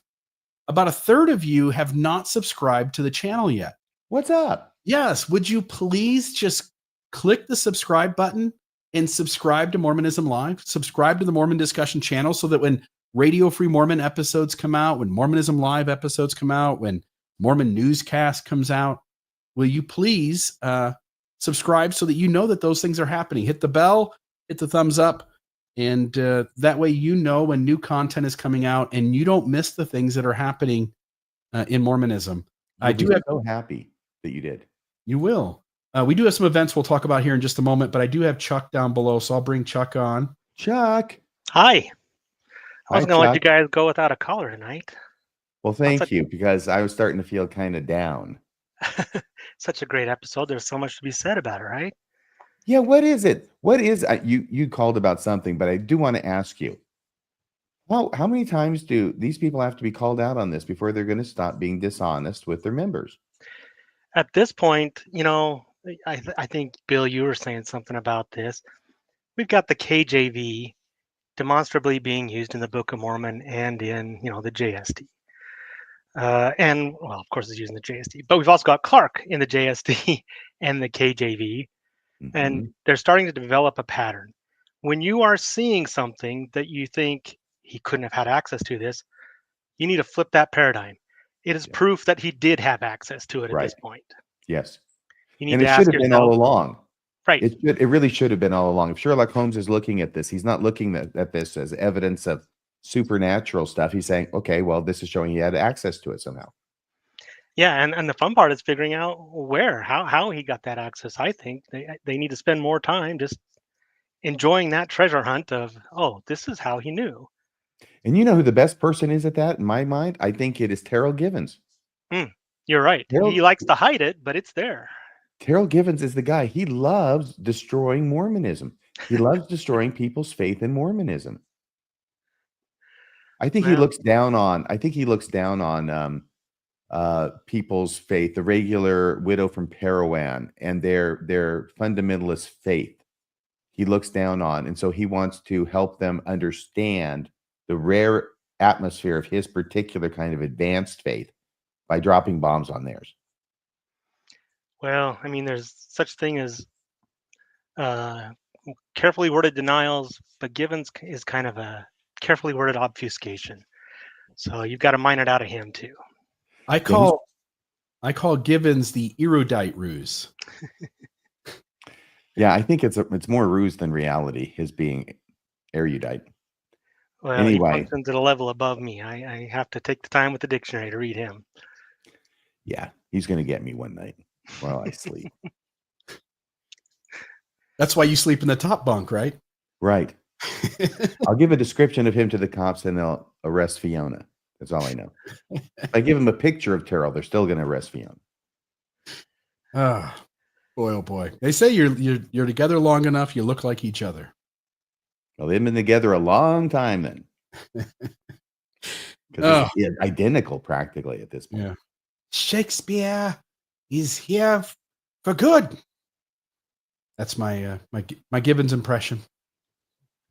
All right, Chuck. Anything else, my friend? Well, I was just going to bring up one thing. I'm into all things Hebrew, of course, in Mormonism. It just fascinates me. And a while back, I was working on some things, and I think Hebrew in the Book of Abraham is already an anachronism. It's obvious the source. There's been a ton of ink spilled on this. This isn't anything new. But there's one curious technicality that happens inside the anachronistic Hebrew that is anachronistic as well. So you have to go one layer deeper here. And you brought it up at the start here when you mentioned kokabim. And it's ha-kokabim. That's in fact, it's only 2, if I recall correctly. Figure 5, I think. And what's interesting about that is the root word is kokab, which is star. Yes. Now, Hebrew has this fascinating thing where it puts prefixes and suffixes on each end of a word and makes a new word out of it, basically. So the ha is that. It's the definite article. Yep. Yes. So the star. Yes. And the eam is the plural. So it's kokabim, the stars. And he says that in the very next English thing right after. He says stars. Yes. What's interesting about that is the ha part, the definite article on the front. Yeah. This doesn't come into existence in the Semitic languages, including Hebrew, until about the 12th century to the 9th century is when that begins to develop and become a piece of speech or even a recognized, just a linguistic item at all. So the definite article, Ha, doesn't exist until the earliest about 1200 BC, which is what? When did Abraham supposedly exist? Somewhere around 2800 BC? Or 1800, I think, but still you're going to have a difference. Yeah, there's still an enormous difference there. That could not have been something, or would not have been how Abraham would have said the stars. So, anyways, I just thought that was interesting. Huh. Pun intended. Thank you, Chuck. Yeah, thanks for the episode, guys. Appreciate it. Thank Have a you, great Chuck. day. Yeah, stay cool down there. Take They it call me Chuck. All right, got a phone call. Actually, we got 3 of them now. Oh my gosh, now everybody's calling. Yeah, I'm going to suspend new calls, and we also look like we might have Diamond Dave down there below. So let me go to a couple of these phone calls. Tim, how are you? Yeah, Stampede. I'm doing good, thanks, guys. It's been years since I thought about this, and when you mentioned that rubric, I was like, "Oh, that's Nibley."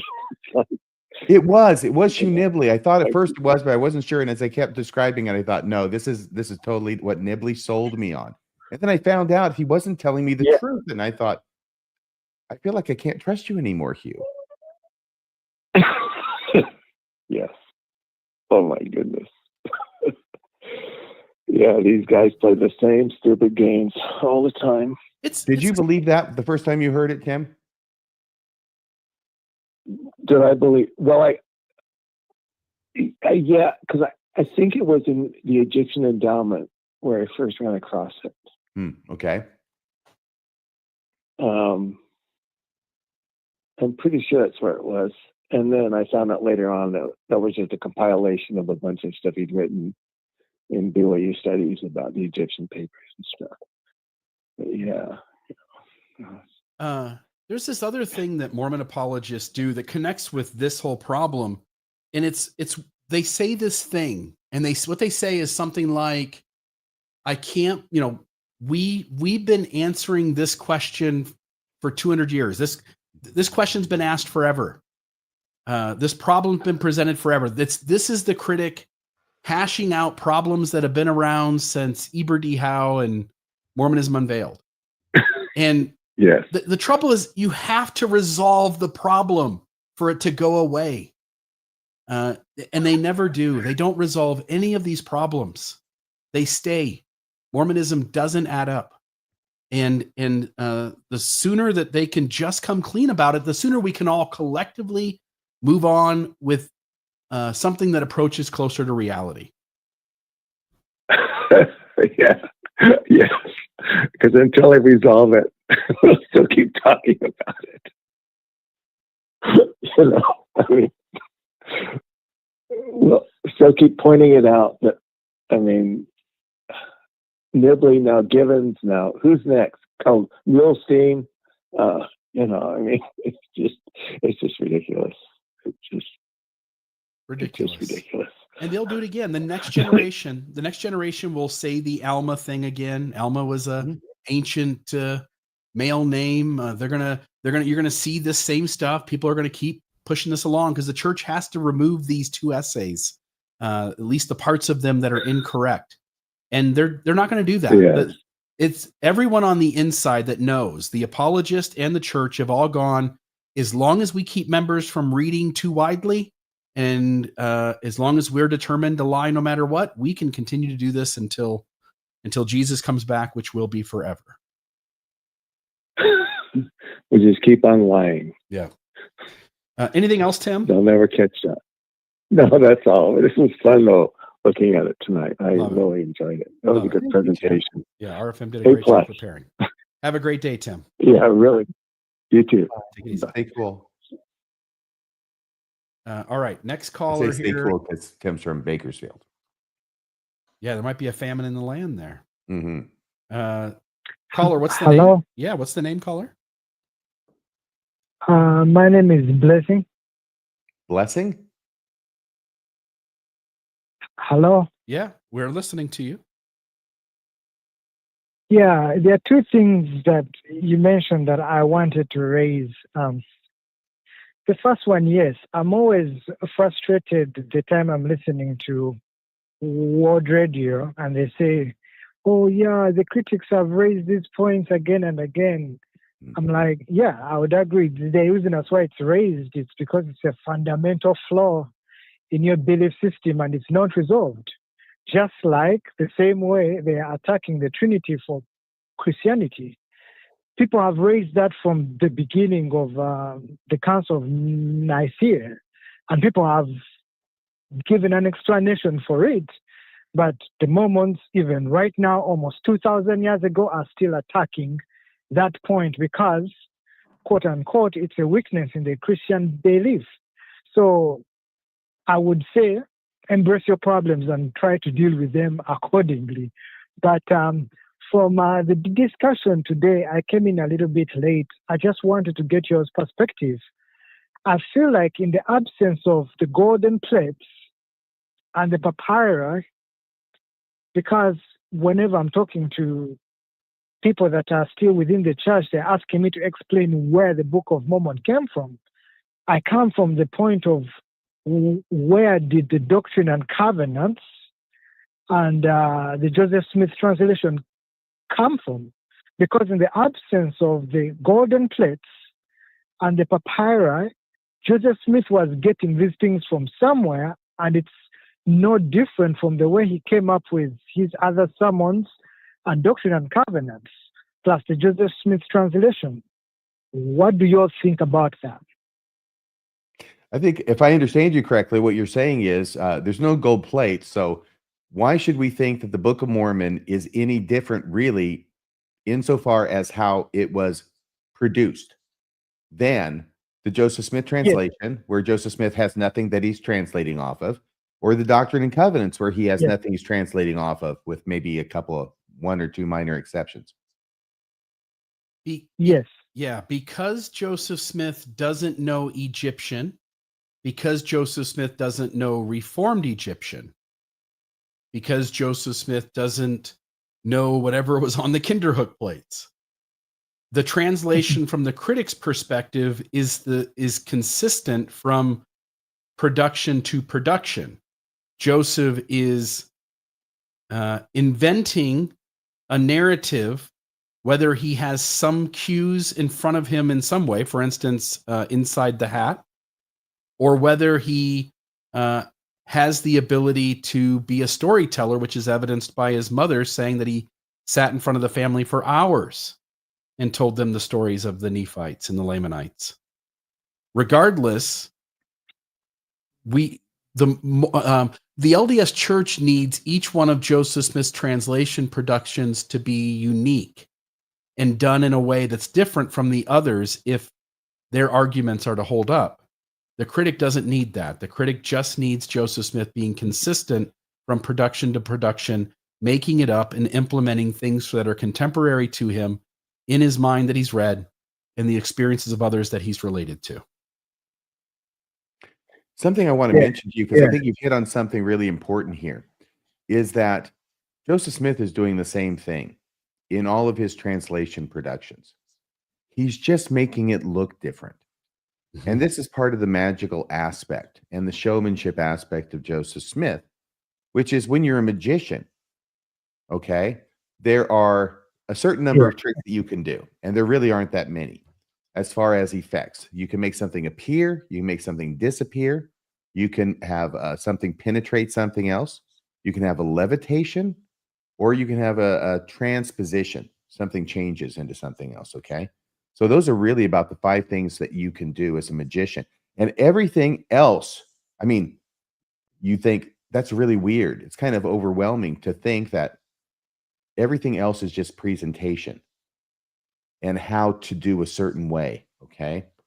But you can do the same or similar effect 4 times. I mean, this is just in one presentation, like within an hour or two, much less a career, a prophetic career of 14 years like Joseph Smith had, to do these 4 things. Where you do the 4 things, they're all done the same way, but you make them look different in order to impress the yokels. So it looks like you're doing 4 different tricks. And you pointed out, RFM, this was a brilliant thing that you pointed out. And I don't know if you originated with you. You can give someone else credit if you want to. I'll take it. But you've mentioned, the apologist comes in and, Brian Hales is well known for this, but he comes in and goes, until they can give me a workable theory that explains how Joseph Smith wrote the Book of Abraham or wrote the Book of Mormon, then I'm just going to stick with my faithful belief in the church. And you said, well, then you'd be believing in magic. If a guy came up on stage, for instance, if this guy, Cardinellis, came up on stage and said, five's your card. Five's your card. I know it. And you're like, oh my gosh, I don't know how he did that. And I've seen magic tricks. We both had a chance to spend time with Randy Bell and to go to a magic show. And I saw magic tricks that I could not explain. Yes, those are the magic ones. I'm not so stupid that I think those are the magic ones. The ones you can't explain are the real magic. The ones you can explain, those are just tricks. Yes. And your point when you made that argument, your point was it is not a good reply to say just because you don't know how something is done, that the absurd other reason you have must then be true. Because if that was the case, then you would have to believe every single magician's magic trick that you can't explain. And that's just not rational thinking.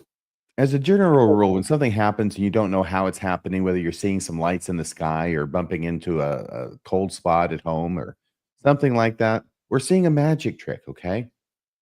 As a general rule, any natural explanation, no matter how unlikely, is going to be more likely than any supernatural explanation, however likely you might think it is. Yes, and there's so many occasions where people thought something was supernatural to begin with, only to be shown that it was a natural thing happening, that all of us, if we're going to be critical thinkers, should always start with trying to figure out a natural explanation rather than going, well, I don't know how that happened, so it must be supernatural. Yeah, there are many, many people, some of them are religious and some of those are Mormon, who as soon as anything happens that they don't have an immediate answer to, their default is it's supernatural and it's, God or Jesus or one of their angels looking out for me. Yeah. Yep. Well, thank you, Blessings. Anything else? Yeah, there's one more thing about translation. I feel like the word translation in the Mormon faith either doesn't have a meaning or means too many things to have meaning. It's both, because they always like to have two theories to fall back on, so they would utilize both of those. Oh my gosh. Okay. Great point. It just occurred to me that this is a great example of another example of the Mott and Bailey fallacy, right? Mott and Bailey, translation means very specifically from one language into another language until that doesn't work. And then we're going to retreat to the Mott because it's easier to defend. And we're just going to talk about translation can mean just a whole lot of different things. It's not just that, for crying out loud. It can mean transmission. It can mean flawed revelation. It can mean flawed commentary. Yes. It can mean anything. Yeah, true. Cool. Thank you so much for the show. Where are you from? Where's the accent go back to? I'm originally from Uganda. Oh, cool. But I'm in Texas. You were or are a Latter-day Saint? No, I'm not. Never Mormon. But I've been never Mormon, but I've been going for about 2 years now. I was trying to. There were some missionaries that tried to convert me, and I That's was what they're there for. Interested in having a conversation. And as people say, immediately you enter the church, you never leave the church alone. It's very interesting. I've just been researching about the church for the last year and a half also. Yeah. Well, when you get screwed over as bad as I've been, it's hard not to say anything about it when I come out the backside.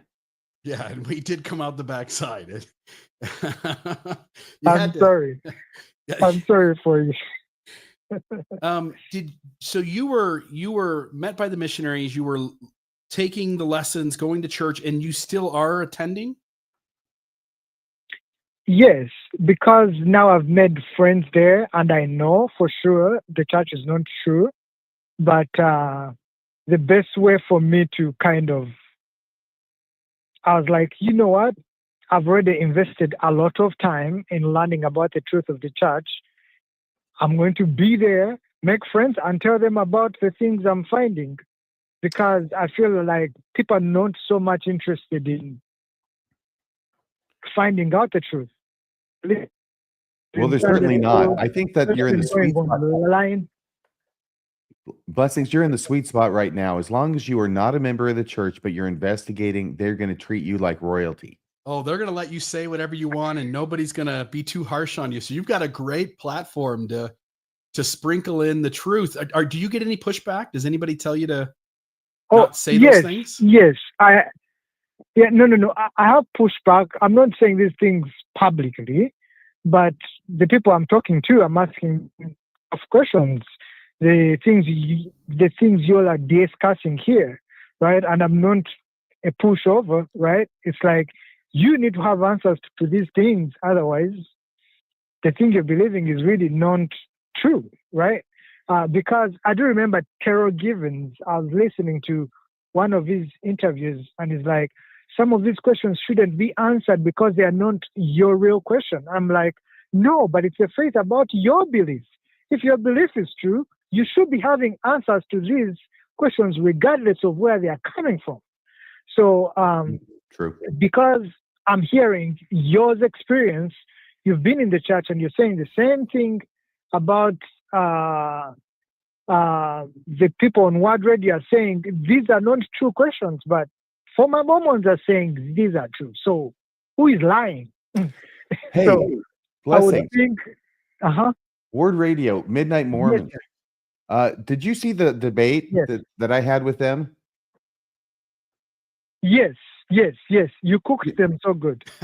Thank you. I know I did. And I just can't believe how badly I whooped them. They're probably still licking their wounds and walking funny. But the thing in retrospect, as I play it back, I was making point after point after point. Do you realize they did not contest any of the points I made against the church? They didn't even try and argue with me about it. Yes. The thing that I see with the current apologetics, which is so frustrating, when you guys raise questions, instead of them dealing with the questions and saying, okay, this is how you resolve it, they are saying, this is why, or the context in which it happened. As if that's really resolving the issue.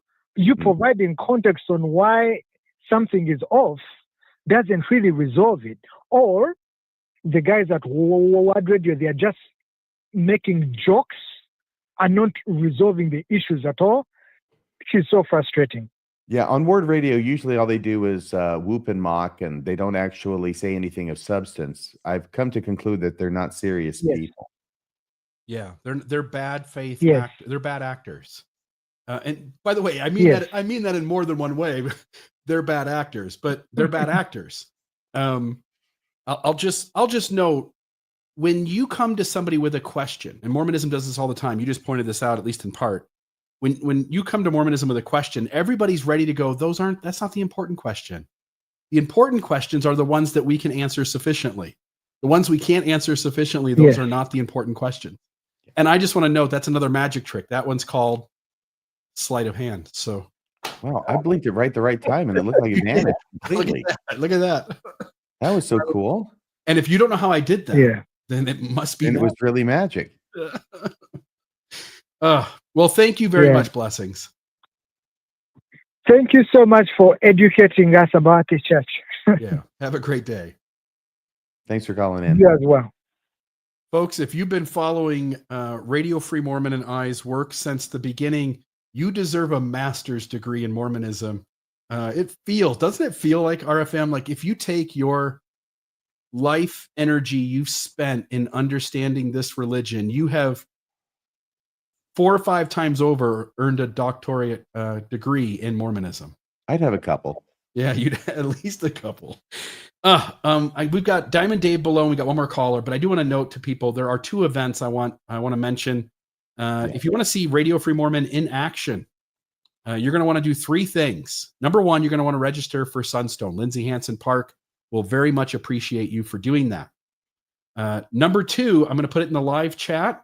You're going to want to register for the event that RFM and I are having on August 2nd in Salt Lake City, where you can be in attendance with me and RFM. We'll have a great meal. We'll get a chance to talk with you. We'll get to hear things from you. You'll get to hear things from us. And it'll be things that we haven't shared on the podcast necessarily before. So new things for you. And then the last one is number 3 is to register for the event to be part of the live Mormon newscast showing. Rebecca Biblioteca will join RFM and myself.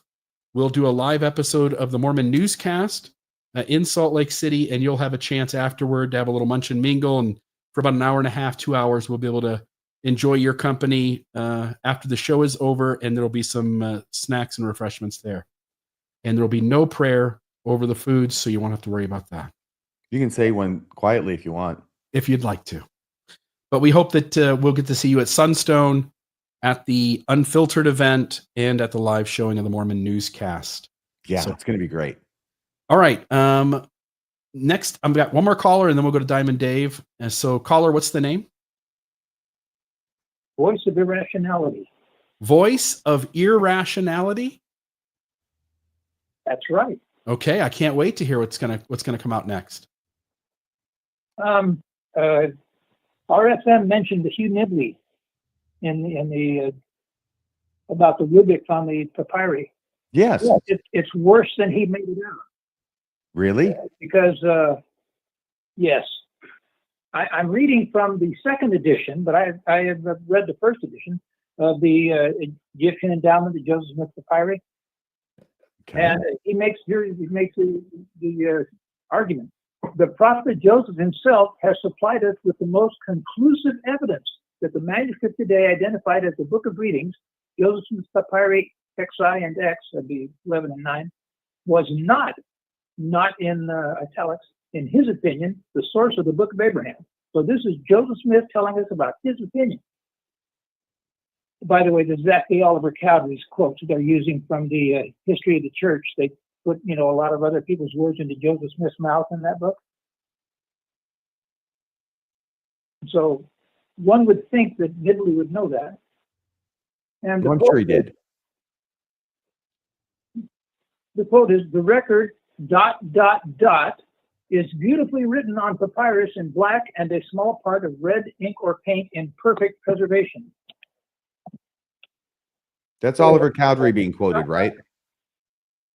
Yes, Oliver Cowdery, but we were saying it's Joseph Smith giving us, without question, the most conclusive evidence. The record ... is beautifully written on papyrus with black and a small part of red ink and in perfect preservation. What got left out on the ... The record of Abraham and Joseph found with the mummies is beautifully written on papyrus with black and a small part of red ink or paint in perfect preservation. You can't So- pretend that you think this only applies to the Book of Abraham when you've got Joseph in there, but you're leaving them both out. Leaving them both out makes it a very strong argument. Leaving them both in, it completely evaporates. Yes. You cannot argue ignorance. Now, in the second edition, having been called out on this in the first edition, the second edition, which was redone by John G. and Michael Rhodes, they do have the correct quote. But now all the argument following it makes no sense. Oh, they kept So they went back they kept and said, what "Oh, Hugh Nibley said about Joseph that's Smith why saying we it. got They have a footnote. If you go to the footnote says it's Calvary, but you have to go to the footnote. If you didn't go to the footnote, it would look like Joseph Smith was saying it again. No, in the footnote they say this is actually Oliver Cowdery from the. If you did not go to the footnote, does it look like Joseph Smith is still If you saying? did not go to the footnote, you would think it was Joseph Smith, and if you're reading the first edition, you would think he's only talking about the Book of Abraham. So it's not Joseph Smith, and he was not only talking about the Book of Abraham, but that's the way Nibley made it seem when he wrote it. He knows he's lying, and that's what's so painful about it. It's such a great argument. Right. It is a great argument. The problem is it's a lie. Yeah, the best arguments are the least honest. And then the second edition, they got called out for leaving the quote out, so they put the correct quote in. But now all the argument that they left in that nobody had following it makes no sense, because all the arguments is, see, just that one from the Book of Readings hasn't any read in it. Well, the quote doesn't say that if you have the whole quote. Well, now it gets lumped in with the other 90% of everything Hugh Nibley wrote, which doesn't make sense to me either.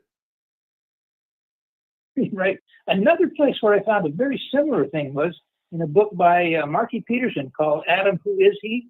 He's arguing that Brigham Young never taught Adam God. And he quotes somebody who was there. And he said this. It turns out the guy wasn't there. The guy was in a different state at the time. And it was something he told his son years and years later. Maybe he was remote viewing. And, could be. And so then in the second edition, they have to fix that because they got caught. But now the argument makes no sense. Somebody who wasn't there said years later that, the original argument was somebody who was there. Why does the truth have to be pulled out of these people like teeth? And it's interesting that when they go back and fix what they were caught on, then it doesn't make any sense, but they still keep the same argument going. So if you're not reading carefully, you can think, wow, geez. Well, John Gee's patron saint was Hugh Nibley. And in the original, before they got caught and fixed it, in the original, it does look like a strong argument. Anyway, that's all I had for you. Thank you so much for doing that research and looking that up. You're welcome. Thank you, caller. So, at least something I remembered correctly tonight. All right. Diamond Dave, final visit for the night from the audience. How's Mongolia? Dude, Mongolia is amazing. Love it. Are you in Outer Mongolia or Inner Mongolia? I'm in Ulaanbaatar, Which is so technically outer. Inner Mongolia is part of China, so I'm in actual Mongolia. very good. Yeah, So how is life treating you now that you've been in Mongolia for 6 months? it's been a couple months, but it's been amazing. So loving every minute of it. You like it? Maybe a little too much. It's been great. What's the cost of living there? A lot cheaper than the U.S. Is it like these, you see on these videos on YouTube, you can live in Thailand or they list like 4 or 5 different places you can go to, but a lot of them are some of those Asian countries. Vietnam's another one that they say, for like $1,000 a month, you can live like you're a king. Yeah. Is that about what it's like there? Roughly, yeah. I mean, the average salary, I looked it up online. The average salary of, a middle-class worker in Mongolia and Ulaanbaatar is $430 US a month. So, a month, right? Yeah.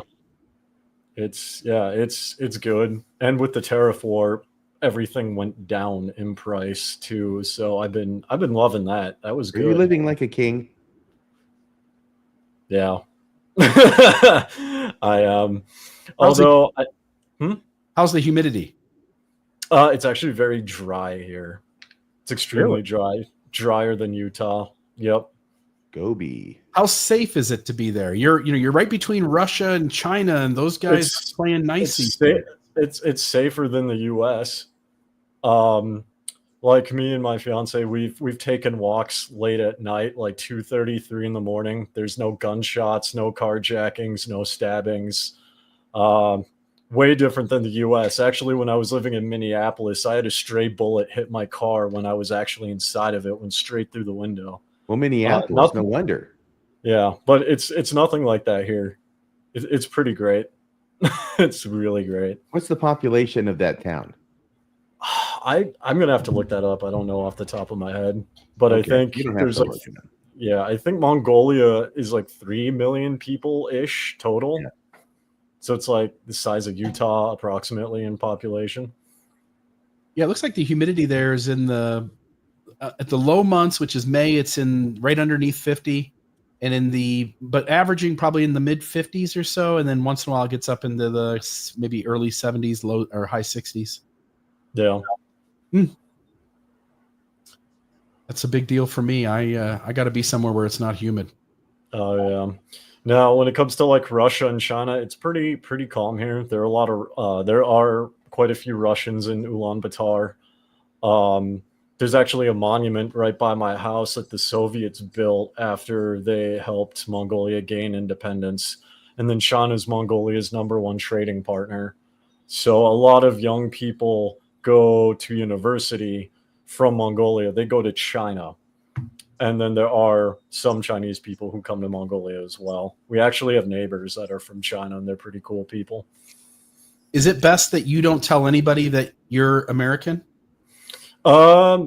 In my case, it's not really a problem. It's more of a concern among kind of the older generation because they're concerned about obviously their culture going to shit. But Americans generally are favored. Right. So people like America. They like Americans. They don't like the government, but they like Americans. Well, good stuff. Any thoughts you have on tonight's show? Yeah, I actually had a question because I hopped in halfway through, and I'll be honest, I'm confused as hell. And that just kind of brought me to the general question of what is the point of all of these apologetics? Like, who is this for? And the reason why I ask who is this for is because, again, I was a convert and I joined and I left, right? Yeah. And obviously the missionaries don't talk about things like this. I tried to, take it all in, and I'm just like, this can't be for the average person looking in the church. This has got to be for people already in, right? Almost certainly. Okay. In fact, from the church's perspective, it's in their essays that very few people read, and the only ones reading it are people who are thinking more deeply about the issues in Mormonism. And it's only on the LDS Church's website. Yeah, but they're only putting it in places where the seeker of truth or the lazy learner, depending on which one you want to use, would be looking for it. The average member doesn't care about this stuff. They know there's some problems. They know that there's some things being said that solve things, and they're not really wanting to get into the weeds. It feels risky and detrimental to faith for them to do that. So this is really higher level stuff for folks who are diving into the weeds. Gotcha. Yeah. And I was just kind of thinking overall on the point of apologetics in general, because like when you look at Mormonism or even just Christianity as a whole, it's the only religion that has apologetics. And so I was wondering if it's like designed to like keep people in as opposed to bring outsiders in, if that makes sense. Yeah, it's not going to convert people. It's made to keep the believer from getting too far into their questioning. And I would say the apologists, the organizations recognize that and have recognized it. It used to be Farms, now it's NAMIRS, the Neil A. Maxwell Institute. They have said in so many words that they understand that the arguments on behalf of the church are not sufficient to get anybody to join. But they're just hoping to create plausibility or enough space for members to maintain belief and not leave. Right. Once you already believe, it's enough to keep you hanging on. It's not enough to convince the informed investigator, for sure. And as I say that, Diamond, I start thinking, if you have evidence that's not sufficient to get one person to join or to change their mind about something, then you really don't have a whole lot of evidence at all, do you? Well, not only that, but it seems like to me just like a waste of time, right? Because after, there's a creation of all these arguments and all these discussions and speculations and all the digging. But there's kind of just the flip side of the coin where other religions don't do this because it's like, well, this is what the religious text says. This is what we believe. It sounds weird, but that's okay because it's true. And they leave it at that. You're either in or you're not. But it seems like they're trying too hard with the apologetics. And I can't help but wonder if like a lot of the apologetics may play a role in like people leaving, because if people have questions and then they do go deeper, and then there's just all this like at least from my perspective, all of this just like information overload being dumped on you. You know what I mean? That Yeah, that and seems like I've that tried would to be help people leave more than keep people in, right? I've tried to be introspective now. Consciously, what I've done is I've been there to defend the church, which is to defend God, and what could be more noble than that? And to be there to help out people who are members of the church who run into negative information about the church and help them understand that it's not that bad and they can continue being a member of the church. Okay. So that's how I cast myself. That's how I saw myself, as this knight in shining armor wading into battle, right? On behalf of the poor victims that these anti-Mormons, these evil anti-Mormons want to victimize the members of the church. Well, I'm there to say, no, not on my watch. But after so many years and after trying to be introspective, I've thought, I know what I did consciously, but is it possible that subconsciously the reason I was so into apologetics was that I wasn't only trying to convince others, I was also trying to convince myself? Certainly. Interesting. True for me. That's certainly. That's kind of interesting because like I've heard so many people, like at least in my anecdotal experience at my ward, talking about like it's a marathon, not a race. It's faith-based. Have faith. But then if you need all these apologetics, it sounds to me like you don't need faith if you have apologetics. So then what's the point? Right? Right. No. Okay. You sounds like you moved a little bit you've shifted in your own perspective. When you would interact with the show early on in your time doing that, you seem to be trying to give space for both sides to think the way they do and do the things they do. But some of what you just said just now, I want to ask two questions. And the first one is, it sounds to me like you now see that the problems don't have great answers, and that the Church of Jesus Christ of Latter-day Saints, being the one true church on the earth in the way that it has told the world it was, and that has changed, that you sense that those arguments and those evidences don't really hold up that great. Do you agree with that? Yeah, I think it's kind of a mix now. I mean, I still, if someone wants to believe, then fine, whatever. I'm more of kind of a pragmatist, right? So if it works, then for someone or myself, cool, whatever. But yeah, I also do I'm starting to get the sense that the apologetics behind it seems a little off in a way. Mm-hmm. Wasn't sure why. And I think a lot of it too, and this is just my anecdotal opinion, people are probably going to jump on me for saying this, but a lot of it seems like just a word salad to me. I don't know if that's anybody else's experience, but I've listened to Fair Mormon, and I've followed you guys talking about like Austin Fife's book, and I'm just kind of sitting and listening to all these arguments, and I'm like, this is just a word salad.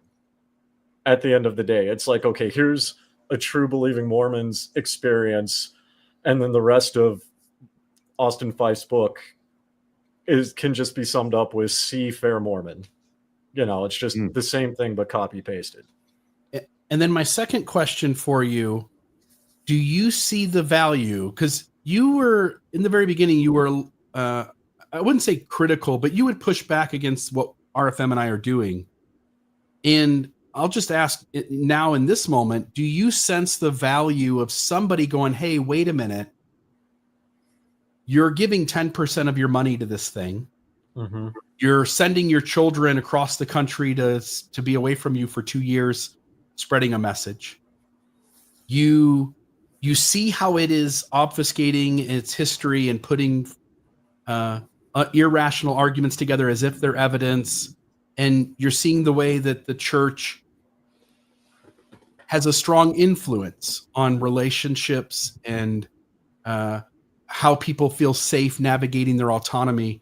Do you see the value in folks like RFM and I coming on every week to talk about these issues in a way that if somebody were out there and thinking about these things, that they would have an opportunity to hear the other side of the story, to see the documents, to see where the lines of thinking lead, and to see why maybe what they believe in is either harmful or at the very least is attracting them using dishonesty. Yeah, and I mean, like, I think I definitely think there's always been value. I might not agree with certain perspectives on some aspects, but I think overall there is value in what you guys do, and I always have. That's why I still hang around you guys and why I dropped by in the first place. I think it's kind of a curious thing too, because it's with what you guys do, you guys have gotten a lot of hate, and I'm not exactly sure why. From the practical standpoint of, let's say the Church of Jesus Christ, Latter Day, the LDS Church is true, right? Who cares what you guys say? If it's true, why does it matter if people rag on it, right? That's kind of my perspective, and that's my so that's why I've kind of like switched in that regard, because before I thought, okay, well, I don't know who these guys are. Fine, whatever, I'll go check them out. We'll share opinions and we'll kind of navigate this together. But over time, I've listened to you guys, I listen to Word Radio, and I've listened to like other kind of believing sources. And the believing sources always talk about like how bad critics are and how, antis want to destroy the church. And my initial question is become, if the church is true, how can it be destroyed? Who's more honest? Who does a better job showing the documents and leading people to without having to use hyperbole or fallacies? Which two groups are better at presenting? I'm going to be honest. You guys are better with documents, but a lot of this I was not aware of, so I have no idea who's telling the truth, and I don't care. To be completely honest with you, but you guys do definitely like bring out documents and like kind of go through things line by line. I know Colby Reddish does that as well. And that's why I hung around, because I mentioned before that like Word Radio is like kind of the Mormon shock rock. That's how they've always come off to me. They're fun, they're entertaining and cool. But if there's like a deep dive I'm curious about on something, I'm going to go with like whoever shows the documents. If I want to, play Star Wars, The Old Republic and listen to a bunch of people crack jokes for a couple hours, I'm going to go hang out with them because it's entertaining and it's nice background noise. I'll take that as a compliment. Thank you, Dave. Have a good day, my friend. Yeah, you have a good one. Take it easy. Thanks, Dave. Nice seeing you. I think there was a yak behind the screen in his bedroom there. Was that his bedroom? It looked like his recording studio where he does Minecraft videos on YouTube or something. That's so cool. It looked like there's sort of a white screen that was over there. That's Diamond Dave's Mongolian recording studio. I wonder if they have Mongolian beef over there, because I bet it's the best. Grass fed, I hope. There's a big desert that runs through Mongolia, which probably accounts for the lack of humidity. I think what I heard him say was if he wants to do a deep dive and know the truth, he watches us. And if he wants to play games and have entertainment in the background, he listens to Word Radio. Yes. And I only disagree with the last part of that sentiment. Okay. Well, yeah. Well, there's that. I don't have anything else, RFM. Great episode, great research. And, thank you so much. Thank you. Wow. It's been a wonderful, wonderful time. Please join us. First off, once again, hit like, hit subscribe. Please leave a comment below. And join us on Friday, would you? Join us on Friday night at 8:00 p.m. Mountain Time for Mormonism After Dark. And I'm getting together with Colby Reddish, and this isn't going to be a Light on Truth episode. This is going to be something special. We're knocking off Light on Truth for a while. Not a long while, but for a while, because we got to have a great idea. And the idea is that what we're going to do is this. We're going to do on the next RFM show, which hopefully will premiere on Saturday evening. We're going to look at the most popular or most often used or most famous 12 logical fallacies. So you can learn these logical fallacies too. If you haven't gotten them down, we want to talk about the 12 most often used. Sometimes, I'm prone to go into too much detail, or like here's 20 or 50 or 100. And it's like you feel, you can't learn all those. That's too many. So we just want to talk about the top 12.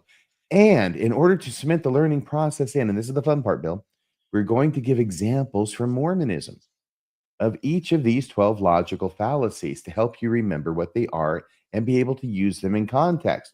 Because believe it or not, Mormonism uses every logical fallacy under the sun and even creates a few of its own. So that's going to be a lot of fun too. Then Monday night at 6 is the newscast. Then we're around the clock to Wednesday again of next week at 6 o'clock for another episode of Mormonism Live. Do you want to say anything before I sign off here, Bill?